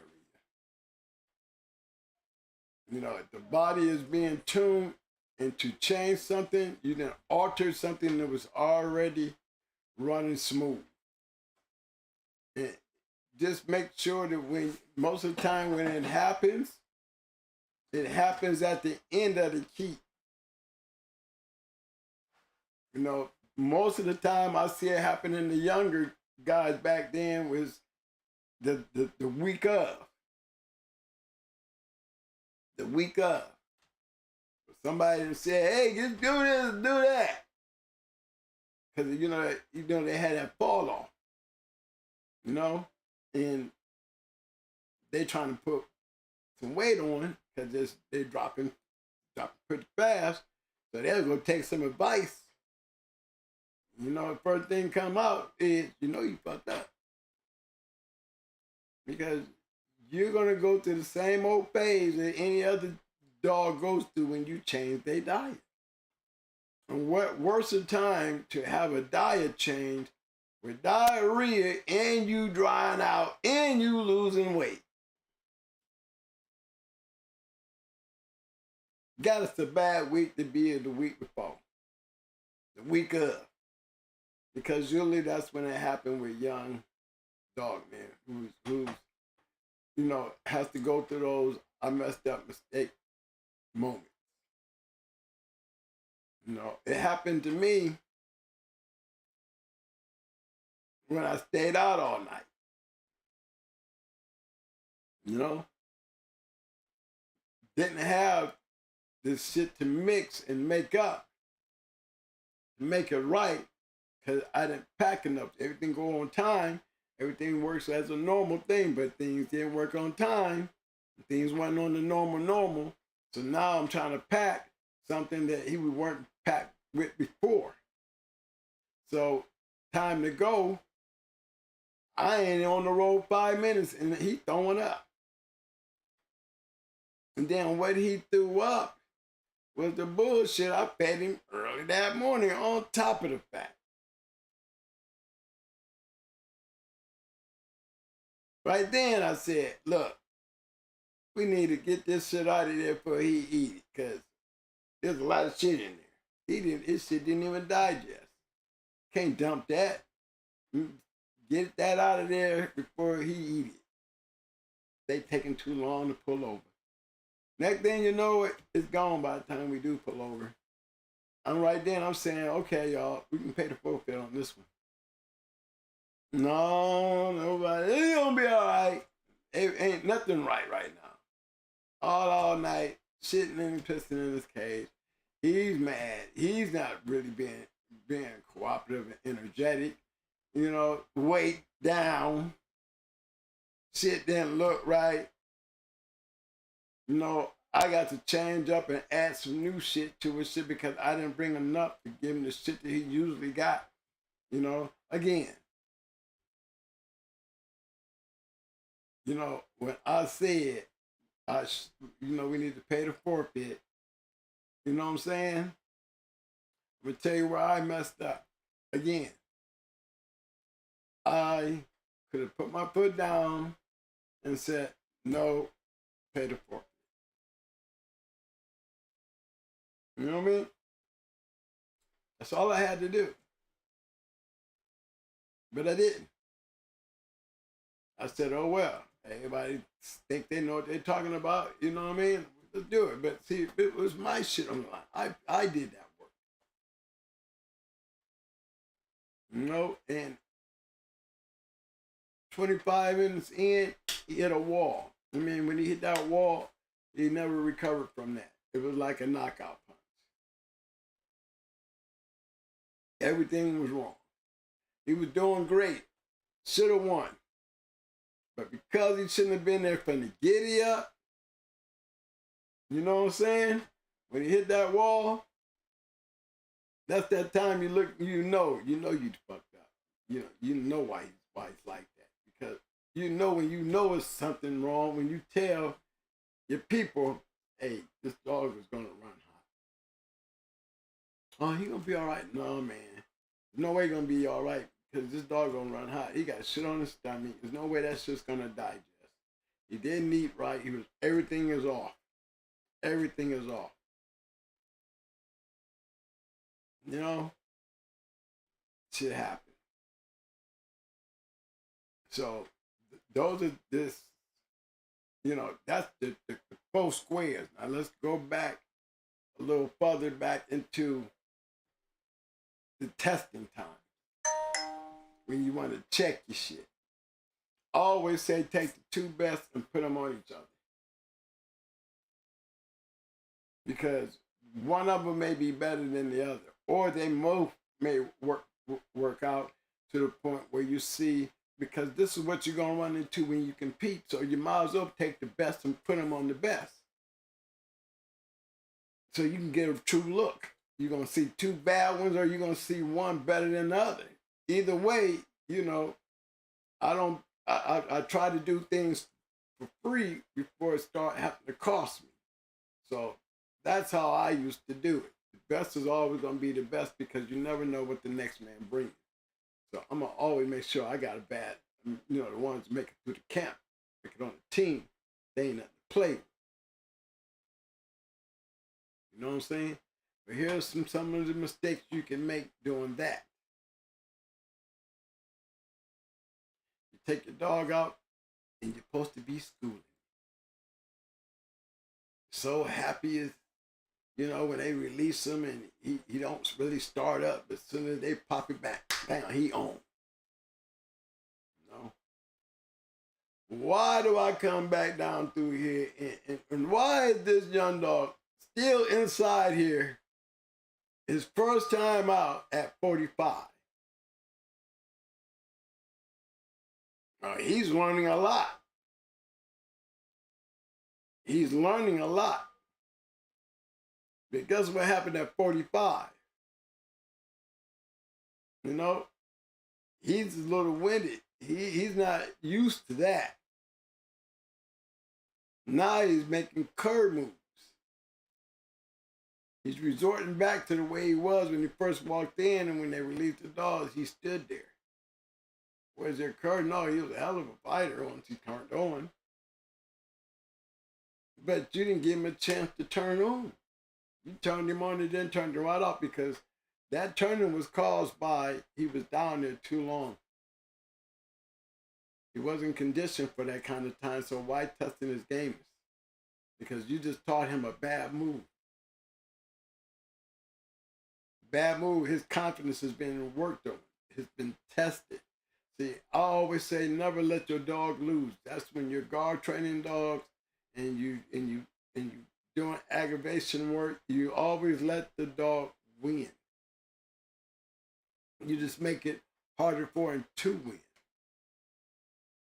But you can't take a new dog and think that you're gonna go in there and put him on this aggravator, this agitator, and think that a couple good whacks with the right sound gonna spook him, because you didn't give him a chance to build up to that. That when it becomes new to them and they respond funny, like you just taught them the first step of lack of confidence. Because you stuttered. It was something too new because he wasn't into the build up to make them that level. You can build. Same with the bulldog.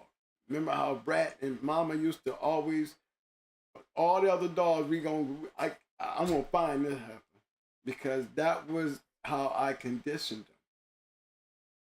I never conditioned two dogs after that. Because those two, they could blow a hailstorm. You put one on the electric mill, you can blaze it up to about 6 or 7 and put one on the mill. And both of them mugs, it's like they chasing and running, like they gotta run faster than each other. So they's really putting their work in.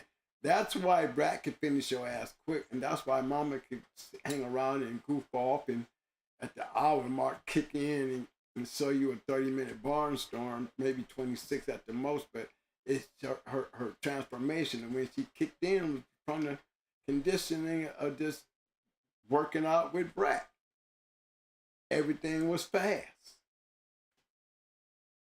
Everything, because they wanted to get each other.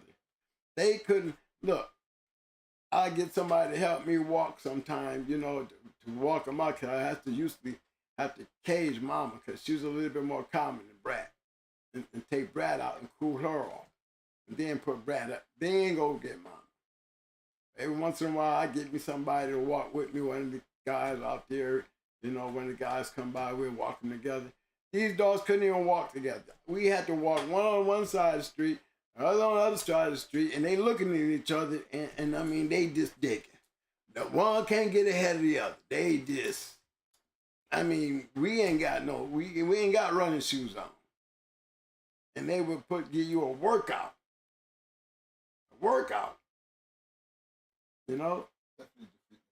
Definitely defeating the purpose. But yeah, that's another thing that, I noticed with young guys and them, checking their dogs. There's a schooling time. You're going to school, make sure you got somebody you can school with. You don't need nobody in there who you looking good and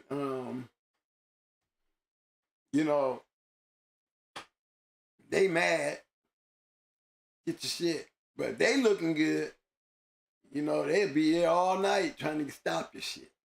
And it's your first time out. Did you let them change your narrative? You pulled up in the driveway looking like this. But when it comes time to showtime, you like that. You know how many dogs I done seen get messed up like that? You know how many times I done seen young dogs get messed up like that? Take a puppy, and you have some exceptions to the rules. Now, Brat and Little Mayday, there was exceptions to the rules. They were young dogs that could handle grown dogs. But all dogs ain't like that. If you go out there with that attitude that they are, you're going to be seeing a lot of disappointing shit happening on your yard. Because you're going to always go out there and look like a fool if you don't follow the narrative. And when you do it, I say it right then, when you did it, because your dog going to show you fucked up. You know what I'm saying? I done seen it so many times, man. You know, I done seen good dogs quit. And why did they quit? Because not the fact that they weren't game. You can make any dog quit. You put them under the right situation. I honestly believe that. You know, when they say dead game dogs, I expect the dog to be dead.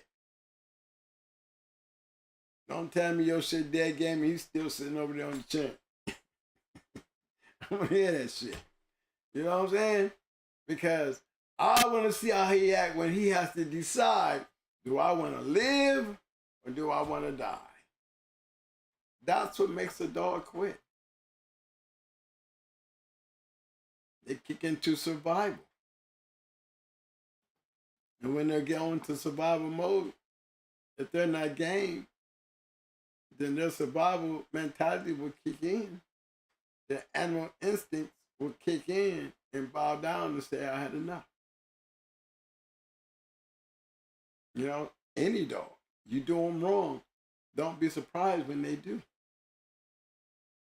Shit, you had a great dog out here that lost. Great as he was, he still stood the corner when you would have never believed it.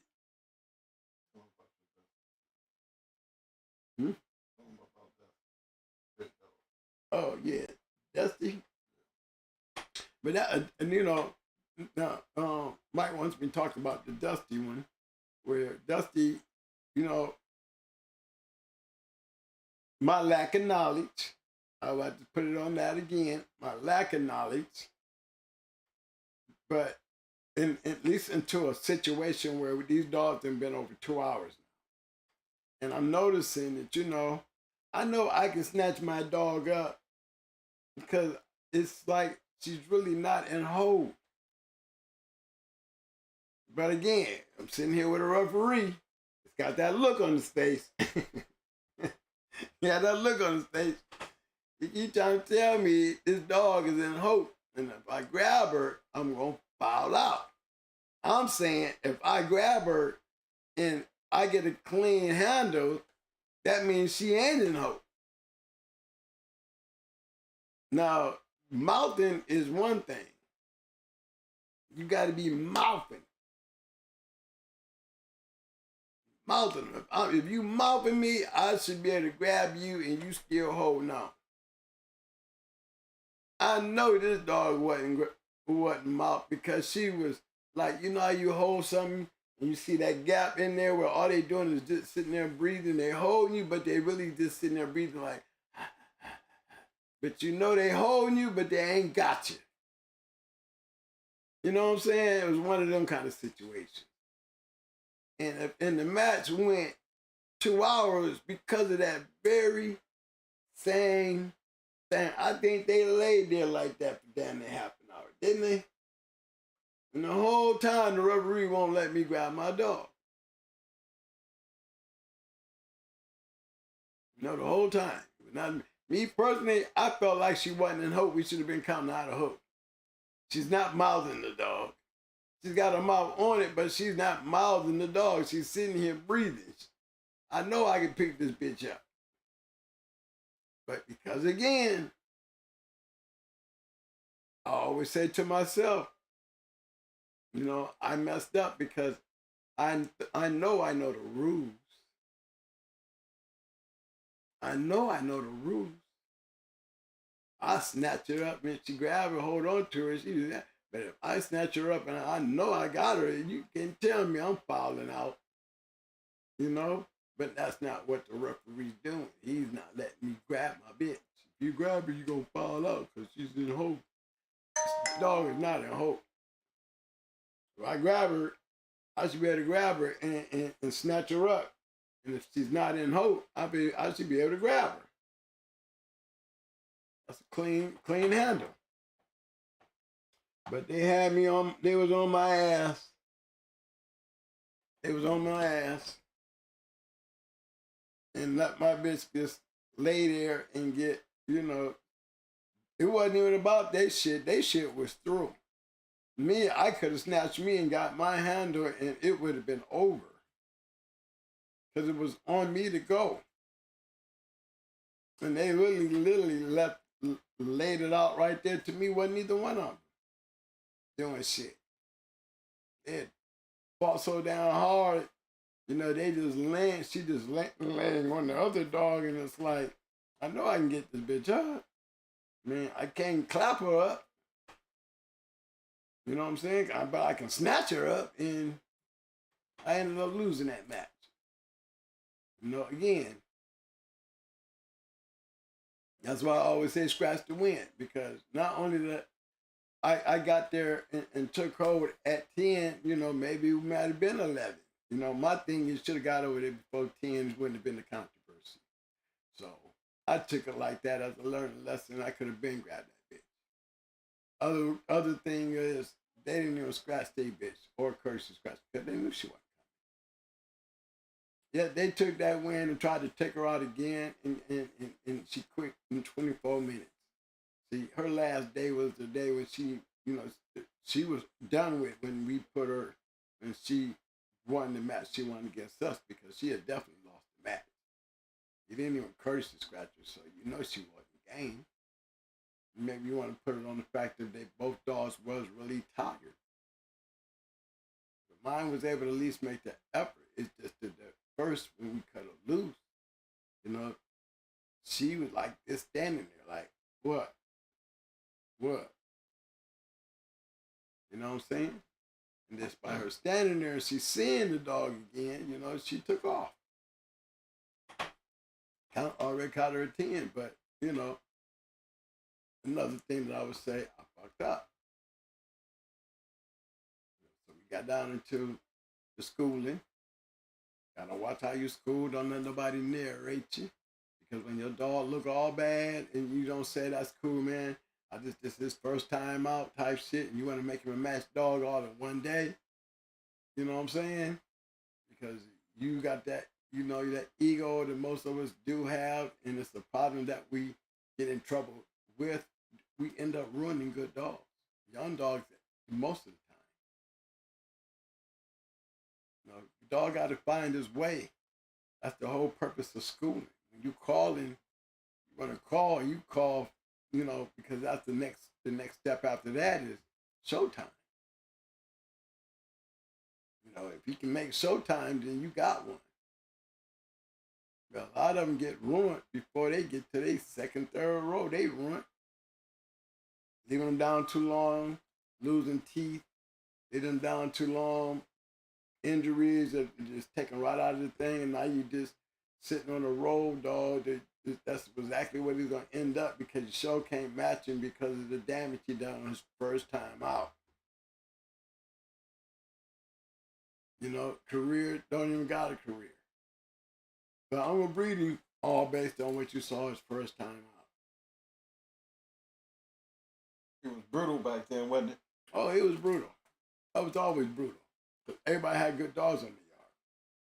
And you've seen a lot of young guys making dumb mistakes with the dogs. Look, I was pretty knowledgeable, and I was still making dumb mistakes because, you know, some of those decisions, man, Red Ace was a dumbass decision. You know, I cost Red Ace. Red Ace was set to go on she was going to be the next Angus. I swear on everything, y'all. That's why I went after Tommy Boy. That bitch went after nothing less. Champions or grand champions. That's how bad she was. And I knew it. If I'd have fought her and then had to take her to Puerto Rico and we'd have did it in the States and half of that shit was eliminated, I would, you know, I just know. Based on what I seen her do to a real bad bitch, I wouldn't really worry about too many other bitches.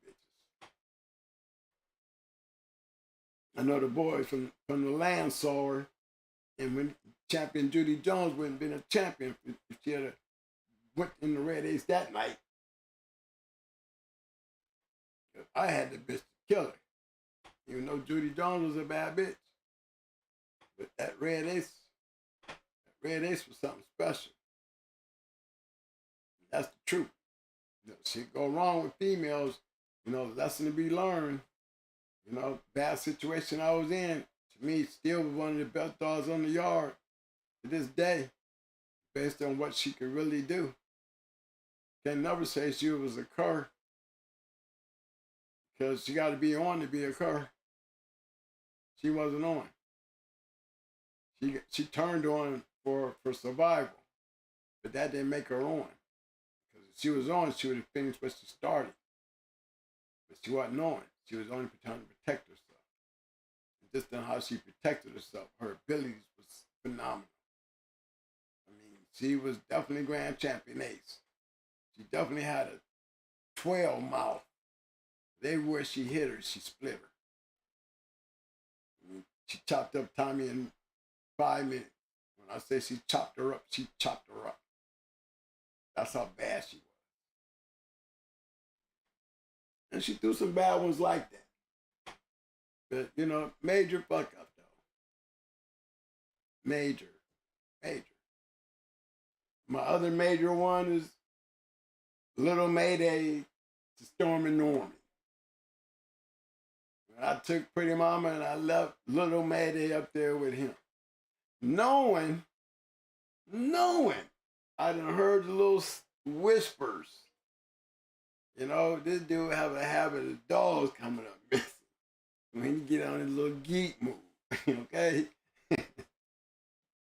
But he cool with me. Oh, he won't do me. I got Pretty Mama. That was his house dog. I saw that dog go, boy, she's a bad dog, man. Dog 5 years old, you ain't did nothing with this dog. Man, let me take her, man. I'll leave Little Mayday here. I was literally taking all of them up there. But I had Brat. I was gonna take her and Little Mayday with me. But when I seen Pretty Mama, I was like, shit, I leave Little Mayday, go get off Pretty Mama with Brat, and I come back and get Little Mayday. My man sent my KP up there to go get him. All the dogs there but him. Knowing I'm hearing the whispers. Knowing that I would never think he would have got me. Knowing when that dog wasn't there, my boy called me and said, man, there's footprints back here, man. Somebody just came back and got that dog off the chain. Knowing, I knew then I fucked up. Knowing, I knew I fucked up. This guy bought that shit, man, come on. Bring it all back on you. Sassy Girl, Menace, they was the puppy. Apache, she was the mama. Little Mayday gone. Red Ace, the Little May brother, he's still there. He come back. You know, it was just trusting somebody. Not even really trusting them. Just believing you get everybody else, but you too cool with me. You wouldn't do me like that. Oh, yes, they will.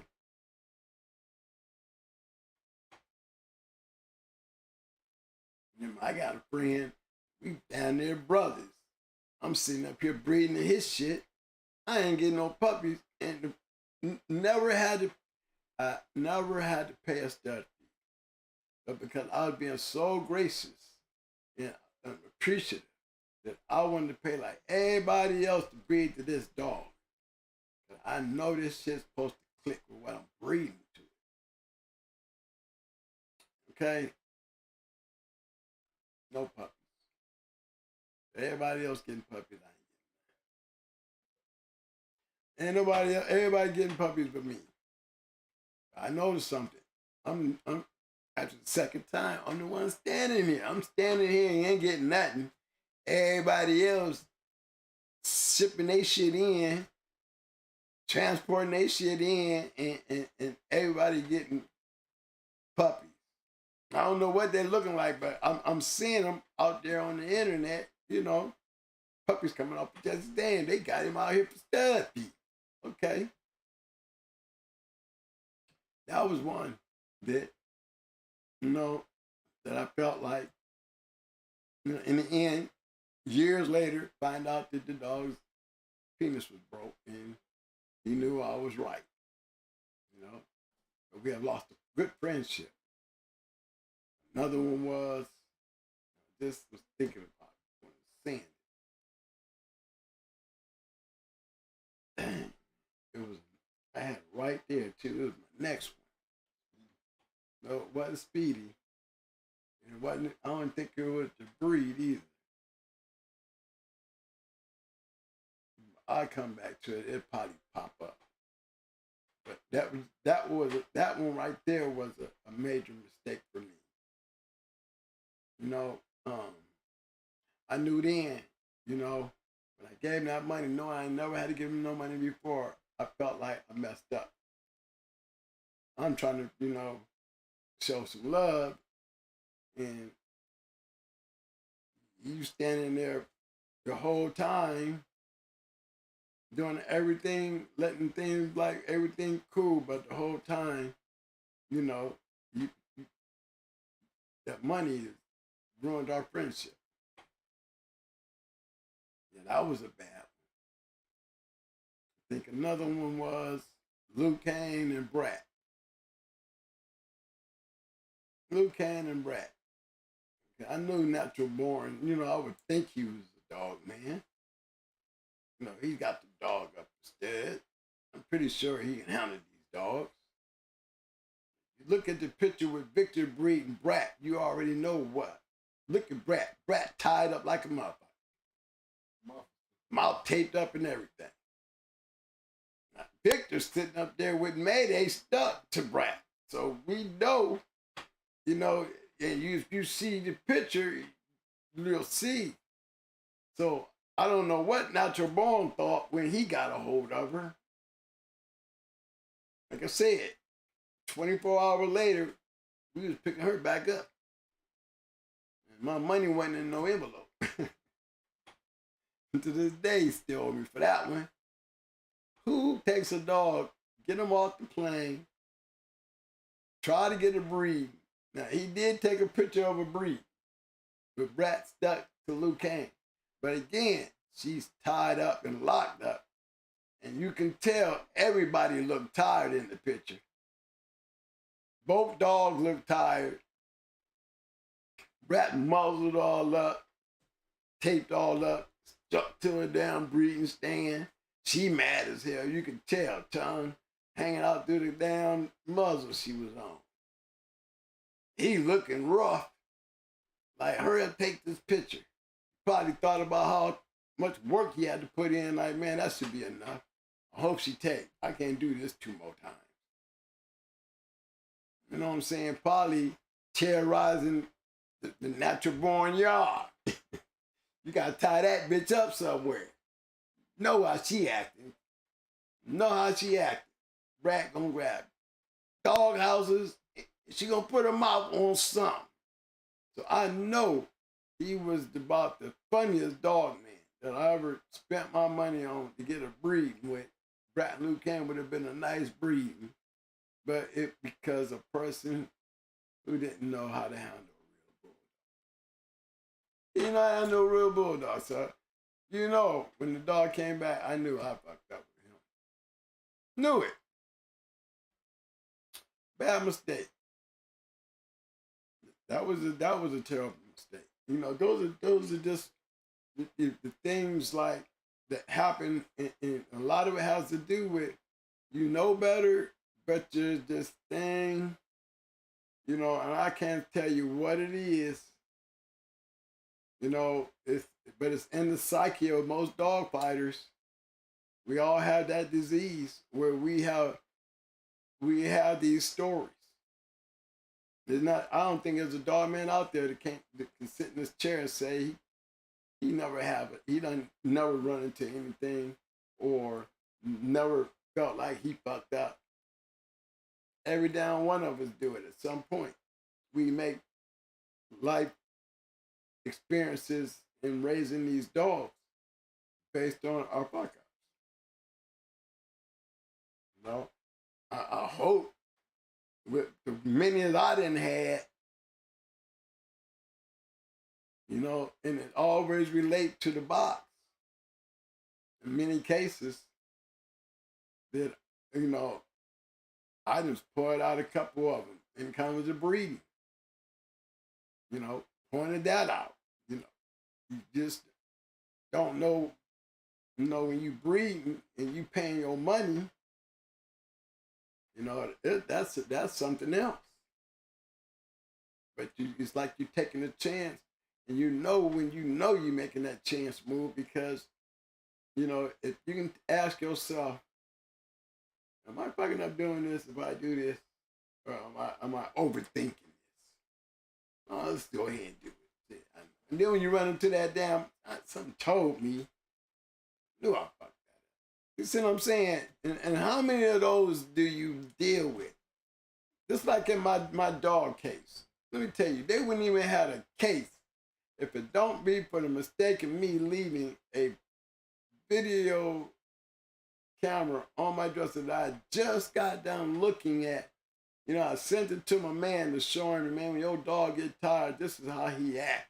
That was what the video was about. Nothing about the dog fight. It was just, I worked the dog, got the dog tired, showed my man, look, this is your dog tired. Look, he don't want to do shit.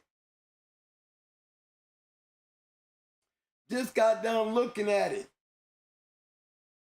No, all I had to do was hit delete. He had already showed him.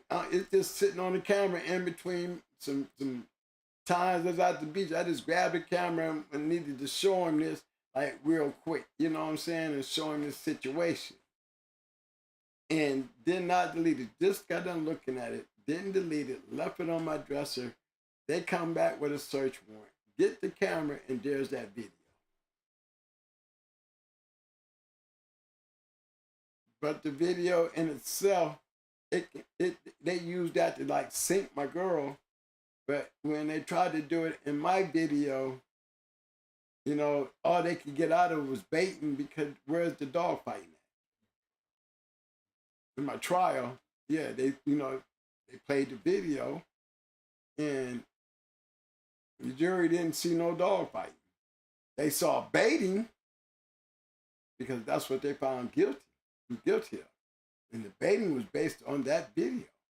A video that I had in my hands, knowing damn well I don't hold on to no shit like that around me and I'm sleeping with it. That's like sleeping with dope in your house. You want to make sure that you know where everything is in case anything happens. And that was one of them times right there that should not been on the camera. God gave me a chance to get it off that camera. And I didn't. I fucked up. Because without that video, they didn't even have a case, y'all. They didn't have a case anyway, because look, I got found guilty of the steroids, that video, and the steroids.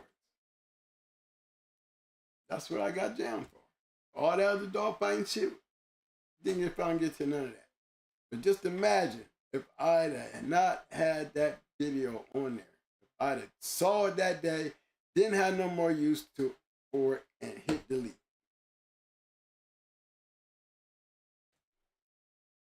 Cost me a whole bunch of dollars. In the case, and time in prison. You know, that's what I call, you fucked up. Yeah, I fucked up when I didn't take that shit off. You know, now y'all didn't heard me tell you about a few fuck ups. You know, I mean, I can't think of too many more. You know, oh, I know one. I know the one I forgot. Here's one, y'all. Baby had a littermate sister. No, it wasn't Baby. It was the Nico Jr. female.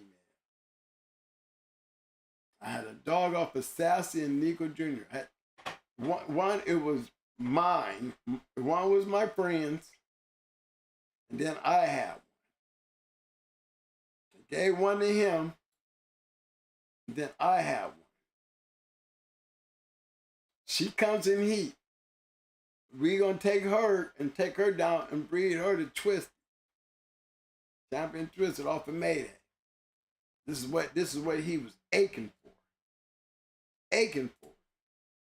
And me, I'm going to take my Nico Jr. bitch. You know what I'm saying? She was off of Nico Jr. and Sassy girl. You know, I'm going to take my Nico Jr. bitch and hold on to her because I'm either going to breed the Luke Kane with that shit or I was going to breed her to, Dum Dum. Dum Dum's daddy, Big Red. I was going to put Big Red on there. But what ended up happening was we breed the bitch, and then they got me working on their computer. I'm trying to bring up their internet. And I'm down in Miami now. And I got my bitch in the car. I'm thinking she's all right, got the window rolled down, but I got her in the front seat. You know what I'm saying? Right around 1 or 2 o'clock. Man, I go outside, man, I ain't burnt my bitch up in the car. Burned her up. I'm not lying. Wasn't even my dog, it was my boy's dog. I had to give him my nickel junior bitch. And we ended up breeding her to Twisted. And then when I got the litter out of Twisted, I gave him the mama and a female out of the litter and kept little Lupe. But we didn't have that many dogs. I maybe had 4 dogs, 2 females, and I think it was a male there. But it was only 3 dogs because I kept one, that was little Lupe, and I sold the male, and I gave him the female along with the mama. I burnt the bitch up, y'all. Bred her and then burned her up. That one right there was, you know you fucked up. Yes, and it was bad too, y'all. She died. Yeah, she died. She died from getting burnt up. The window wasn't enough. The sun was beaming right there. She tried to get up under, you know, on the floorboard and get up under out of that light, but I had a roof too. And it just burned her up. I mean, when I say burned her up, it burned her inside out. She cooked in that car. And it was a bad day for me because I knew I fucked up. But see the mistakes? You don't look for them and you don't ask for them. But when it comes to those decisions that you make, you know what I'm saying? And not paying attention or taking too much for granted or not paying anything you doing with caution, you get those fuck ups. And you see how I fuck up a lot. I didn't have my share of fuck ups. You know, if I'm matching the dogs, not paying, not backing out when I should. Get my forfeit going home on dumb shit. You know, hanging out all night still trying to match a dog. You know, burning dogs up. Dogs dying on the meal. I mean, come on, I know y'all said, damn, Trill, you be fucking up. Yeah, yes. Yeah, y'all be fucking up too. You do enough of this shit, you'll do it too. I just hope you know, back in my time, you know, I put it like this. If you was to take what I'm telling you now and take it with you, you at least you know. That's it. Don't do it. A lot of things you don't need to be doing. One of the things you want to cut down on is the fucking up. Fucking up and get you in jail. That's like my cameras. You know what I'm saying? I had them old 3-day cameras and shit. You know, knowing I should have upgraded and put me a bigger hard drive on that mug. I wouldn't have had that case if I just went on ahead and just got my box that gave me 30 days of record time. No, I'm going to go with the old generic thing that they sent me with the cameras, and it only has 3 days, and then it starts recording over the 3 days. So it's every 3 days and not every 30 days. And them people came on the 3-day mark.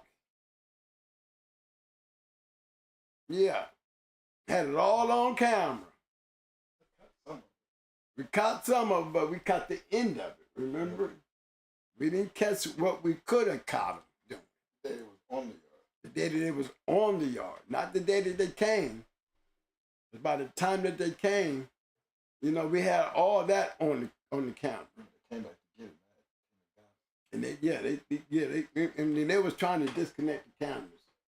They were trying to find out where the major feed was. It was hidden. They couldn't find it. When I was locked up, Mike snuck in there and got it out of there. The very next day after I got out, you know, I was out, coming home from jail, and it was back at my crib. That's how my girl got jammed up. She must get out the car and be like, "Why they back at our house?" I don't know. I ain't did shit. Oh, okay. I should have kept on driving. And about it kept on driving, then I wouldn't have had to worry about her ass being the only woman ever been convicted of dog fighting. Because I should have never pulled over and let her see that shit and let her start bugging the hell out over that shit. And they tried to use her against me. You picked up a charge by not listening to me. I fucked up because I should have never let her get out the car. I should have drove off. Let them have the house. They're already there. Come on. We don't need no more trouble. They wanted to come and get you while you was at work. Get your ass back in here. You know what I'm saying? So, you know, when she was walking down the street back to the house, I said, you know what, Reese?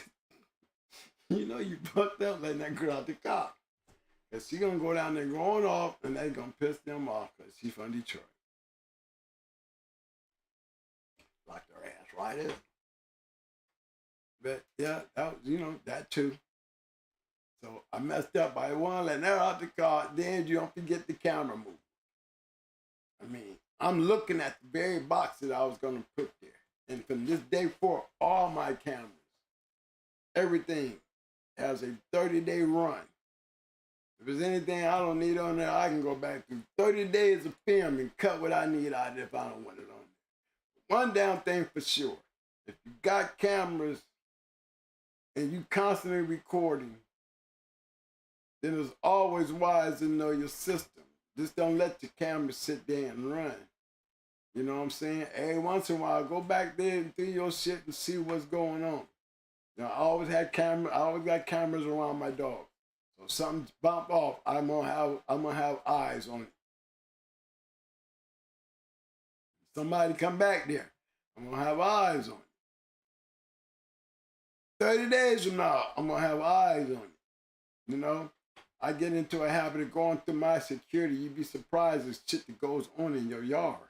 You'd be surprised if you sit there and watch your yard alone. Watch what the dogs do. You know what I'm saying? But yes, the cameras, they can hurt you, but that's only if you're stupid enough to do something and don't go clear your camera. Or they can help you. And the purpose of a camera is to help you, because the law breaks the law to get you. They break the law to get you because when they get you, they put so much shit on you, regardless of what they do, they're going to make damn sure nobody going to pay attention to what they did. They're going to have enough shit on you, they ain't going to even think about what they did. They're going to be looking at what they did and said about you. Like they did me. You know, what they did see, the only good thing of the video, of the raid that helped me was the same thing he said when they came back. They go back to that other video, you know, the box that Mike took out, they came back looking for it. But what it did was with the second warrant was just like the first warrant.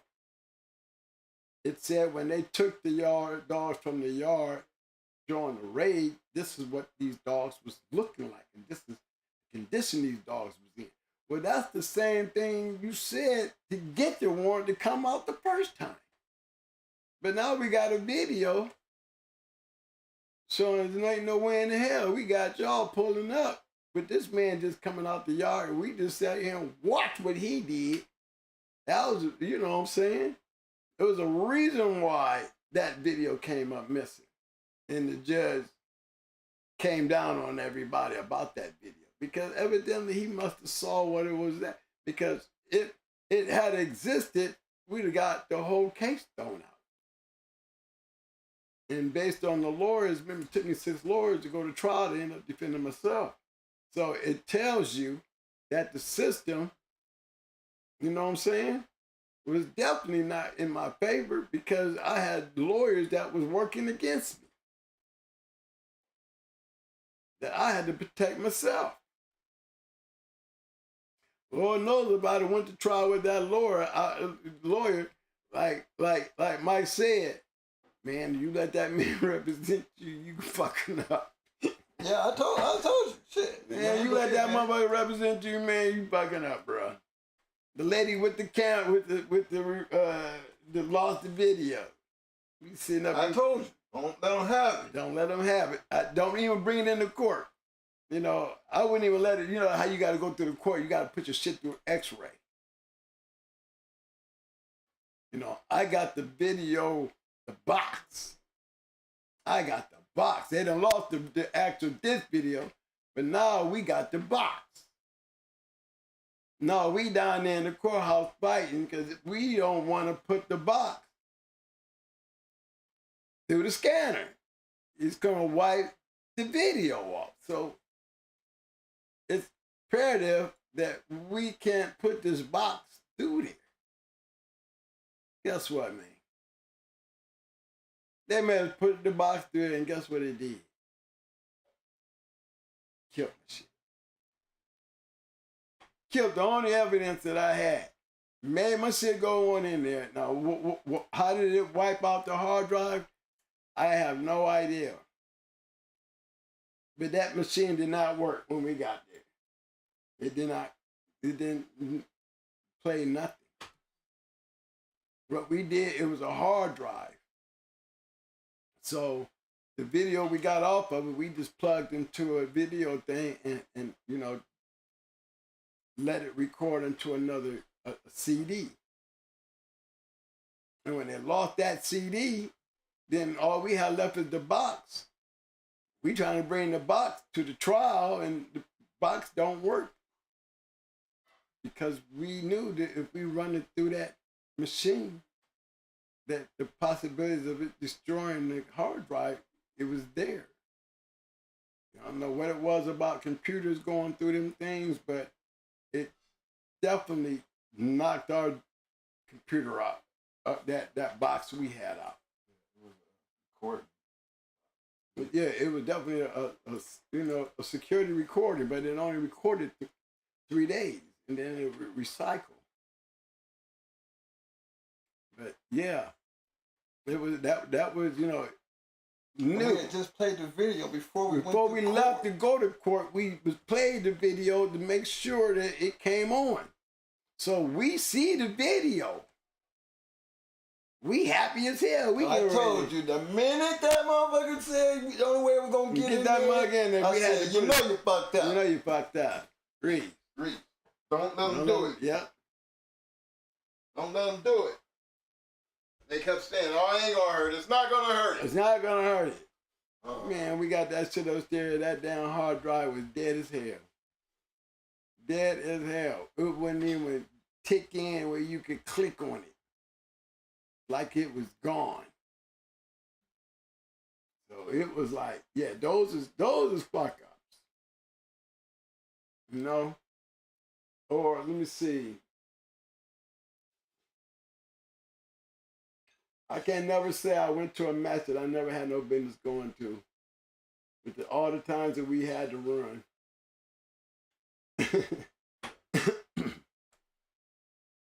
I can't say I've been the one that I didn't have no business going to where I would say, you know, you fucked up because I got away. Now, I probably would have been saying you fucked up, but we don't go into these places and we do marine moves and our shit. All right, what about the one up in Jesse? You know they fucked up when you was Oh yeah. Don't go in there. I forgot Orlando. Yeah, Orlando. Don't go in there. They ain't going in there, man. Yeah. I ended up going in there. They got fucked up. I see all that police sitting across the thing. I'm saying something about him sitting over there. I'm telling them, man, you don't see that over there? Nah, man, my lady. Okay. I seen a light come on inside. Hey, man, somebody in that car. So I'm saying, don't go in there, man. Don't go in there. Stay in the car.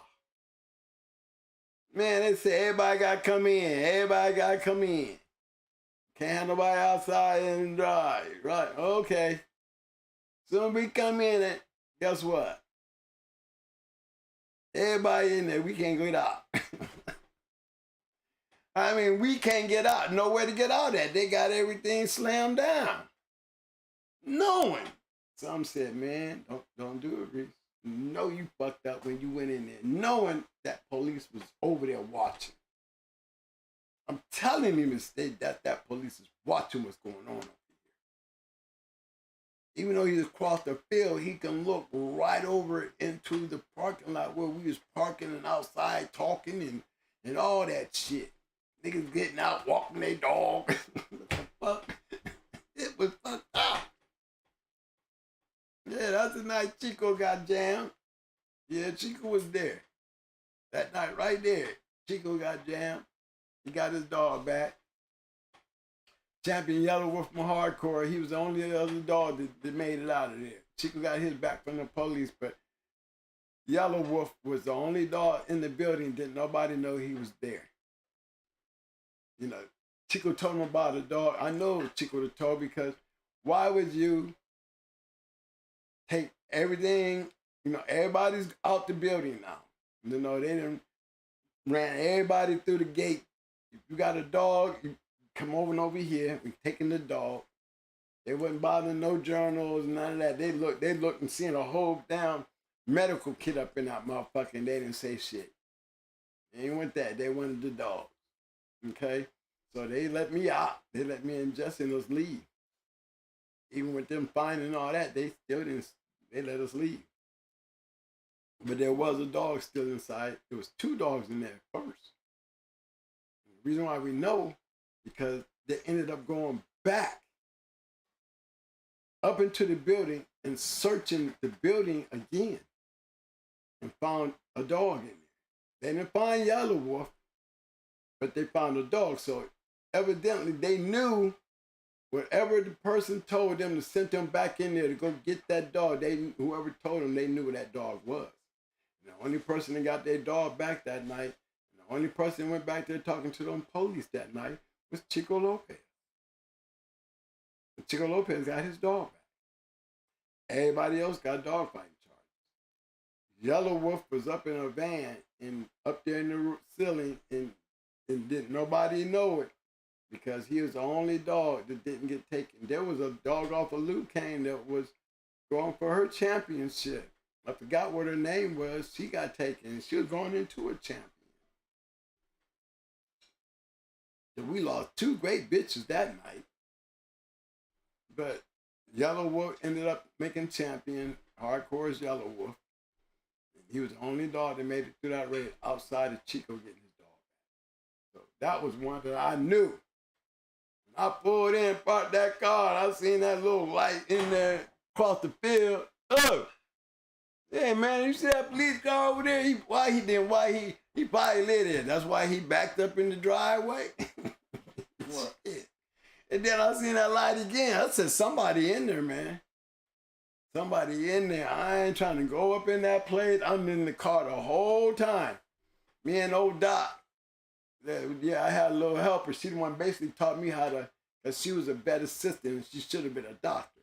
But she taught me the game for us, you know, sterilizing shit, you know, operating, you know, emergency care. You know, I'm a bad motherfucker because of her.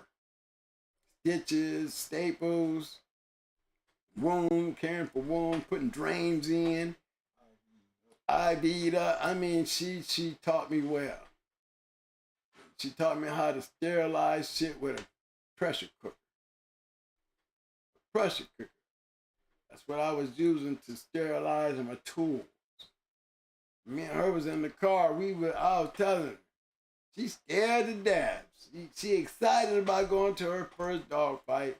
And I done took her ass up here and got her caught up in a fucking race. Oh yeah. You know you fucked up, Reese. Yeah, I fucked up when I got out that car. You know, they could have knocked on our window and we sitting in the parking lot. What y'all doing in there? We sitting in here. At least we wouldn't have been inside there. You see what I'm saying? If they wanted to charge everybody who was up in there, guess what? They'd all had a problem. Thank God there wasn't no fight.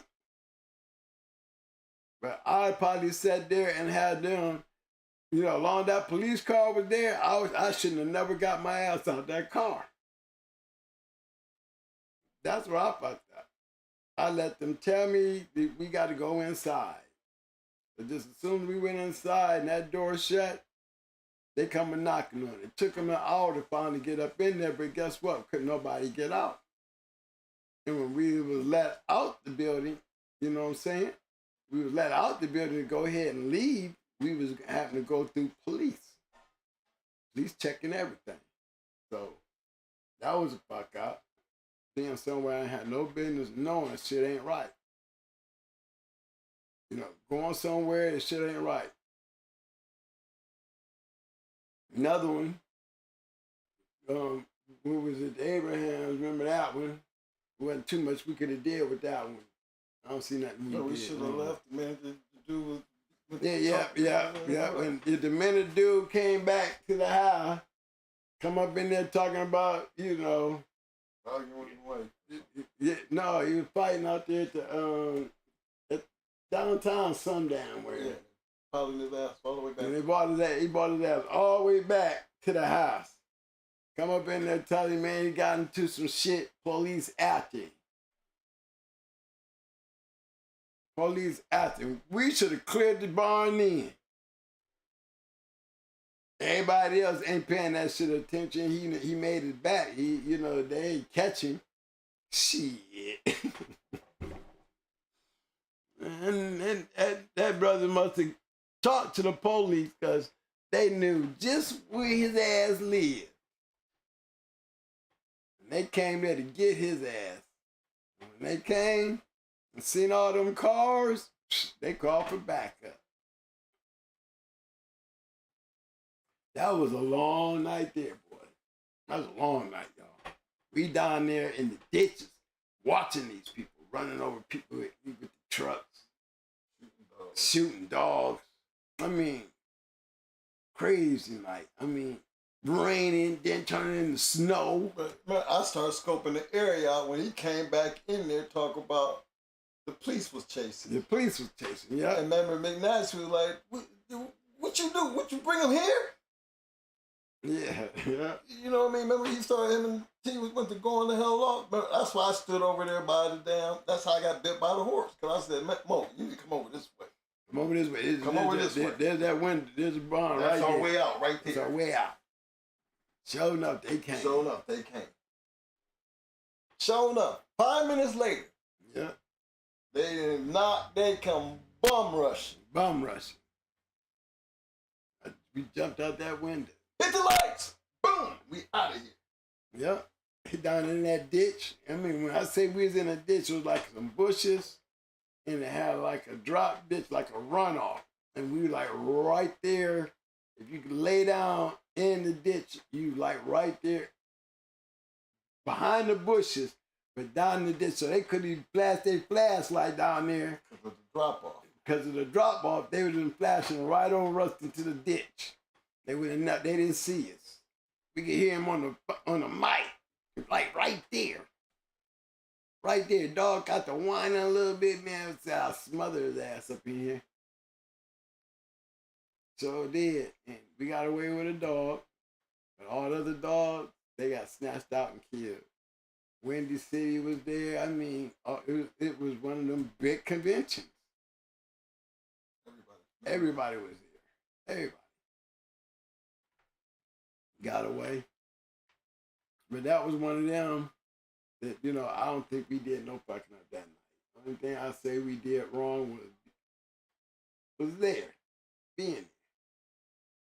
That was it. After everybody had that 5 minutes when that boy came back. Yeah, we didn't react to them 5 minutes. We didn't act to them 5 We minutes. didn't take him serious. We just thought he ran away from did some shit downtown and got away. Wherever he was at, he got away. That's what we thought. Heard that word, police. Shit. Too late. Too late. You know, everybody else on the night of champions were up in Detroit. Grand champions and everybody was supposed to be going that day. We knew something was wrong. Should have knew something was wrong when Manasseh did Joey and Waldo. Grim Reaper champion Waldo. Earlier that day. Earlier that day. Now, with the matches, nothing but champions and grand champions on the card. These two champions, they do their shit in the morning. Man, we ain't even get started. We hadn't even got started. It's like there was an inside man or something that knew that pit was up. They knew the pit was up because they hit the spot just as we was getting ready to go in. You know, again, what we call it, Mike, what's our objective? You know, exit right, exit stage left. Stage left. Yeah, we was spoked out on that one too. Man, you had dudes running, man, trying to hide behind poles, man, and they looking like they weigh about 340. And the crazy thing about that was, we knew the minute we heard they did it that morning. Yeah, we knew though. We knew something was wrong. Why are they doing that? Why me not doing that morning? Man, knowing the whole country is gonna be here for this big thing tonight, why you wanna do it in the morning? You know, with something that was suspicious. We thought it was suspicious, and everybody was like, "Oh, they just didn't want him to be around the crowd." We don't know. Twin, you're thinking too much. That's my mind. But they cash all of them. Twin, you're thinking too damn much. Well, then you explain why he did it then. Right. I mean, he can't even give us a reason why. Safe? Is we safe? Is we safe? Yeah. I got ran up in Detroit twice. And then Orlando down here once. Remember it's Psycho. Psycho. Yeah, Psycho. Psycho got taken, remember we got him back. Yep. But we had just left. We was coming down the driveway, getting in and driving off when we seen him pulling up. Dogs banged up. They asking questions. They didn't catch it, but they had evidence. And all they did is kept on saying it was up the chain where dogs got off the chain. You know, that's all. And that's how he was able to get his shit back. Hey, we over here trying to stop a kennel accident. You know, kennel accident, you can't go to jail for dog fighting if you got a kennel accident. The fuck? You know, that's why you gotta have them videos. You know, I always say, be glad when, you know, you run your chain through the thing, and at some point, if you don't change your chain, even though it's a thick chain, them links will wear down running through that dirt, and they'll break, and that's where a fuel, well, that's how mechanic got off. I don't know, mechanic didn't get off that way because mechanic wasn't carrying a chain. I don't know whether somebody maybe tried to steal her and she got away and ended up with Bebe and they like, fuck that, and took off and ran.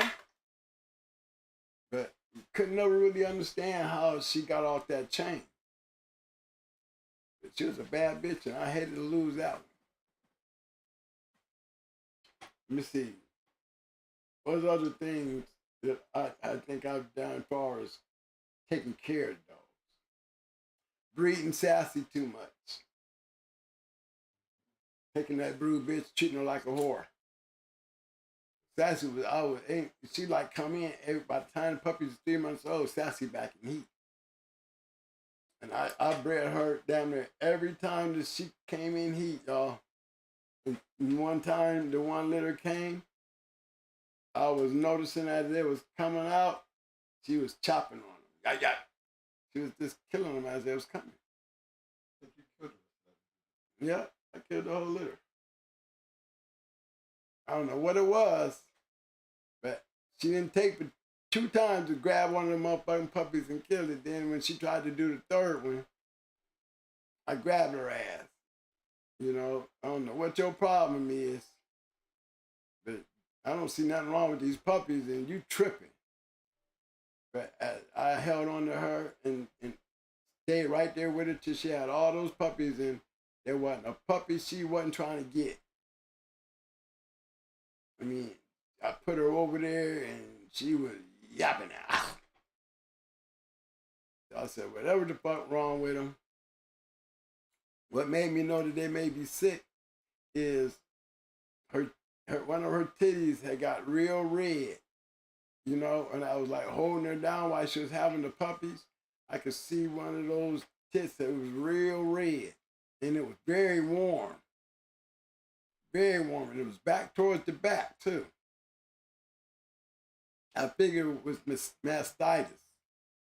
And I think, you know, she wasn't feeling good when she had those pups. She might have been overbred, but overbred and not feeling good, you know, she wanted to kill every one of those puppies.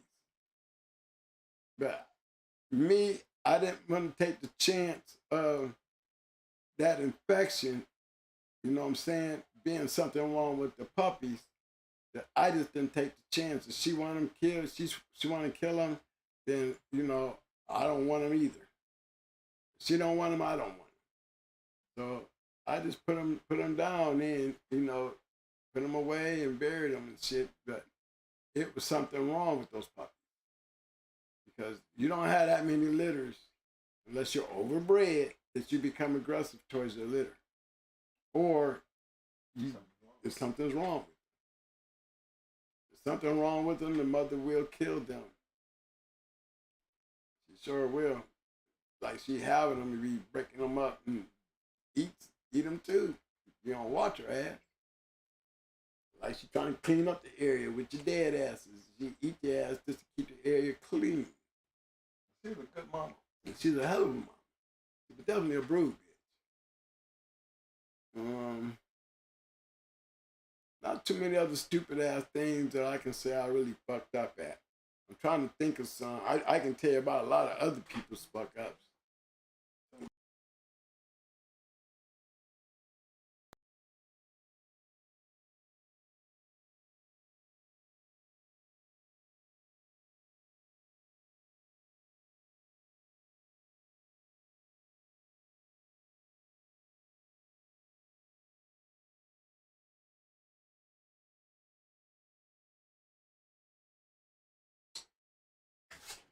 All right, y'all, we back. We back. Sorry about that. We had a momentary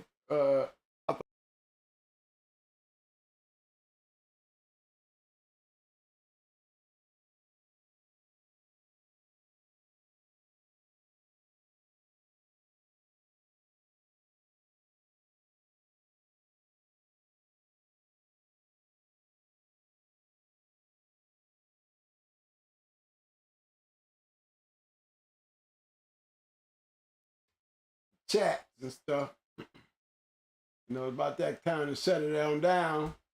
I done went through all my fuck ups. I was gonna try to share some of y'all's. I know y'all got some stories over there. We didn't put the number up today. It would be, I know we've been having some call-ins. I know it's been some funny ones. And some sad ones. You know, when you make those kind of fuck ups, you know, some of them can be detrimental. You know, and it'd be hard to take. And I just like to, I was trying to get my little shit up so I could pull some of that y'all stuff up, and I know y'all got some stories. Mike is over there checking through the chats over there where he at.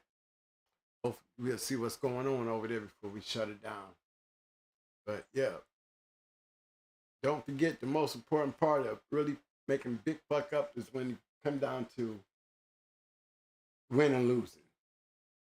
I think that would be the most important thing in the game when it comes to those kind of fuck ups.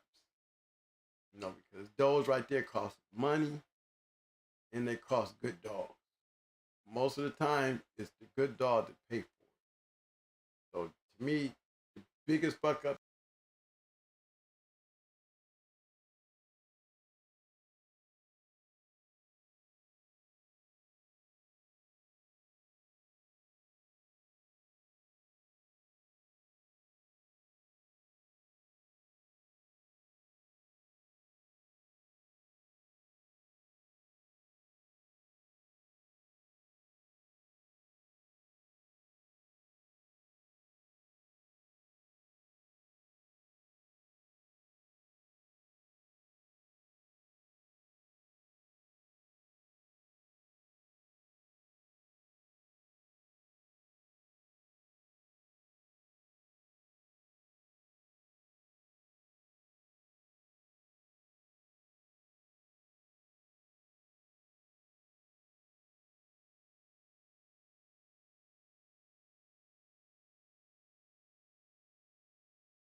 Thing and the biggest fuck up you can make in the game is when you take a good dog and make a mistake.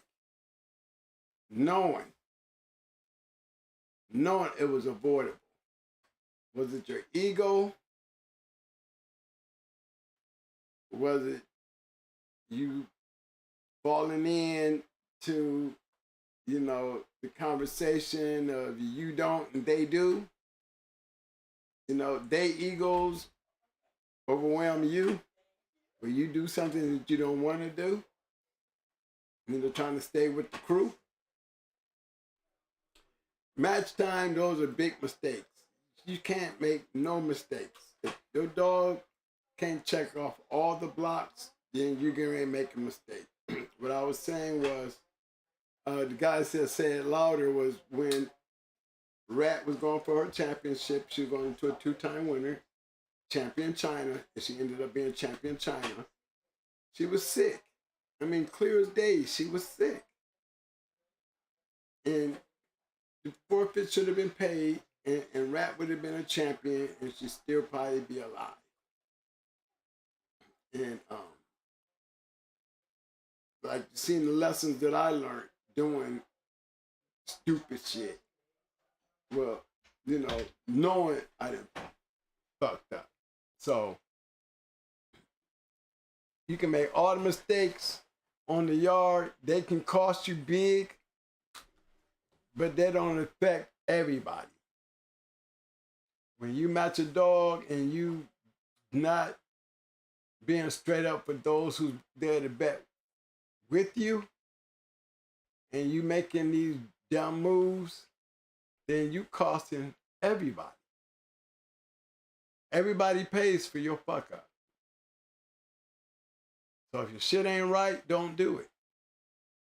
If you can't check off all the blocks, don't do it. That's all that is. That's a lesson for you newbies to know that back then, that's when the mistakes hurt the game the most.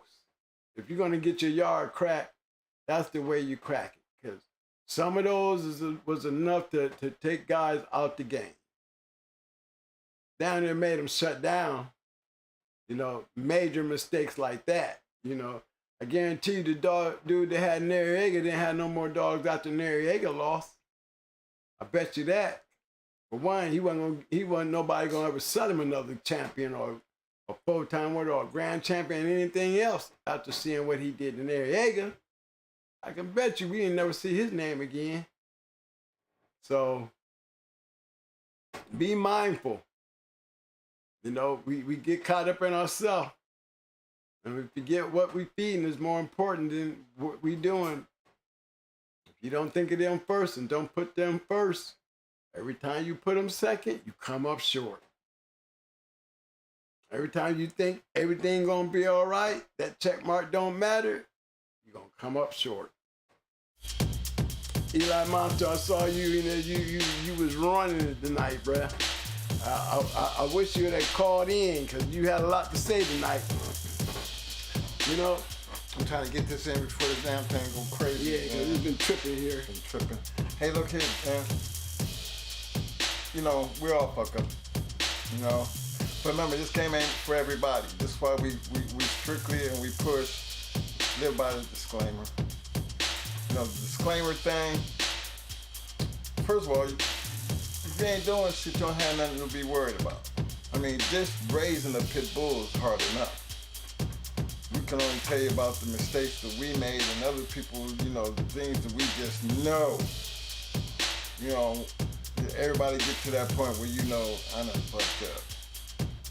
You know, and hopefully some of our moments we can help y'all by thinking about it. You know, don't do the dumb things that we've done in life, you know? You know, because again, at least we admit our stupid ass mistakes. I'm admitting mine because I think you need to know. It's very important that you know. You know, everything ain't perfect. Definitely ain't perfect. And a lot of mistakes is done through my own ignorance. Yeah. And nowadays, you go to jail for a long time. Yeah. So that's a mistake in itself. You gotta be careful with that shit. Careful with that shit. Look around you, you know, never know. But act like you know. I mean, really, is it worth it? Actually, nah, I'm just putting it out there like that. Because again, we're not gonna condone or we're not even gonna promote the ideal. What we're gonna tell you, based on in our time and the mistakes that we made, we wasn't perfect. So understanding that, and we tell you to live by the disclaimer, live by the damn disclaimer. You got to live by the disclaimer. That is a must. Don't let the internet world suck you out. Don't let them suck you into that crazy shit. Don't get caught up. Don't act like everything all good because everything ain't all good. Remember, a lot of the things we talked about involved other people. And we can't answer for everybody else. We made enough dumb shit on our own.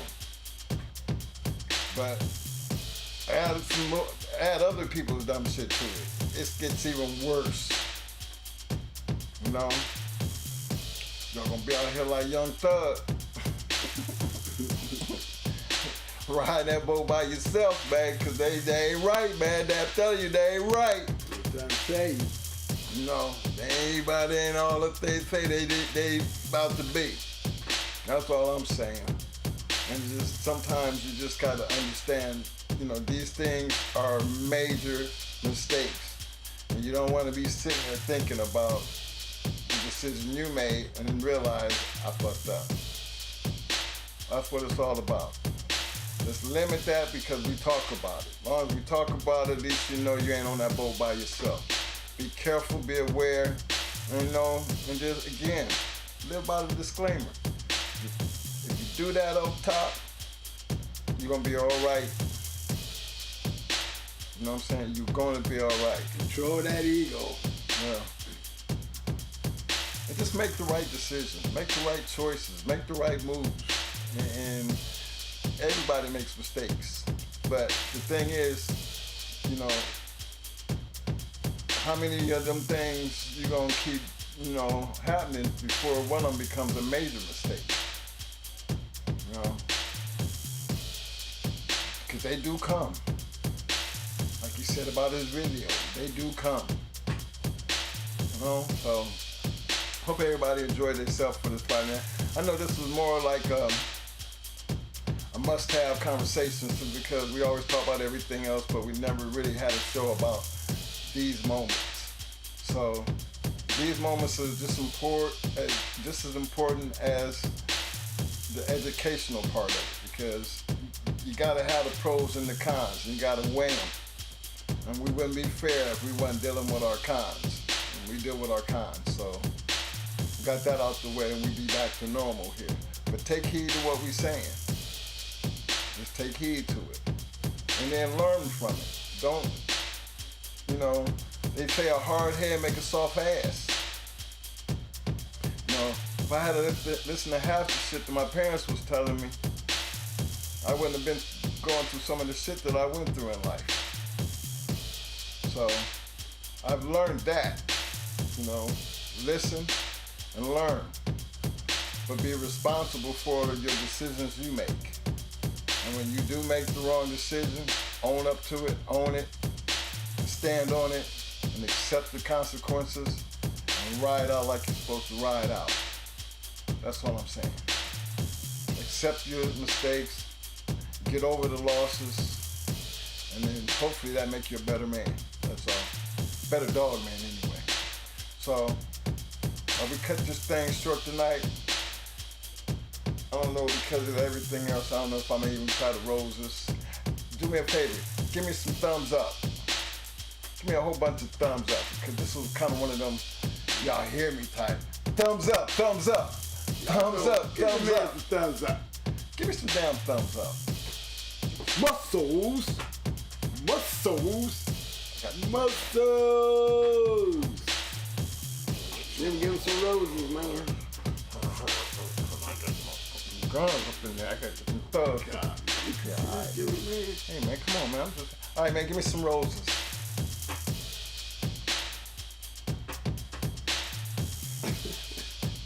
I ain't screaming today. Computer might go out.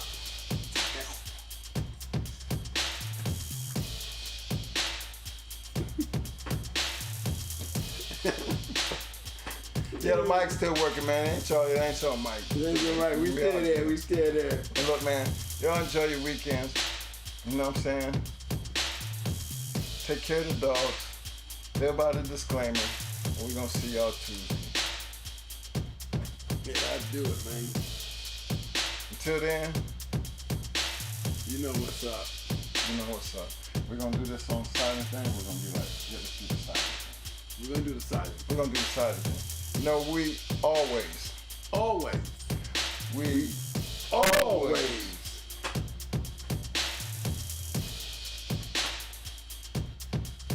Yes, sir.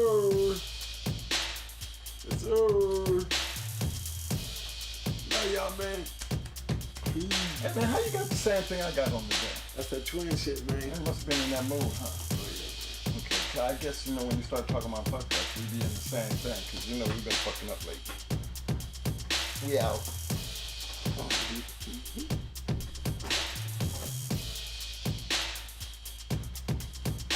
Backstreet. What's up, fellas? What's up, baby? Peace.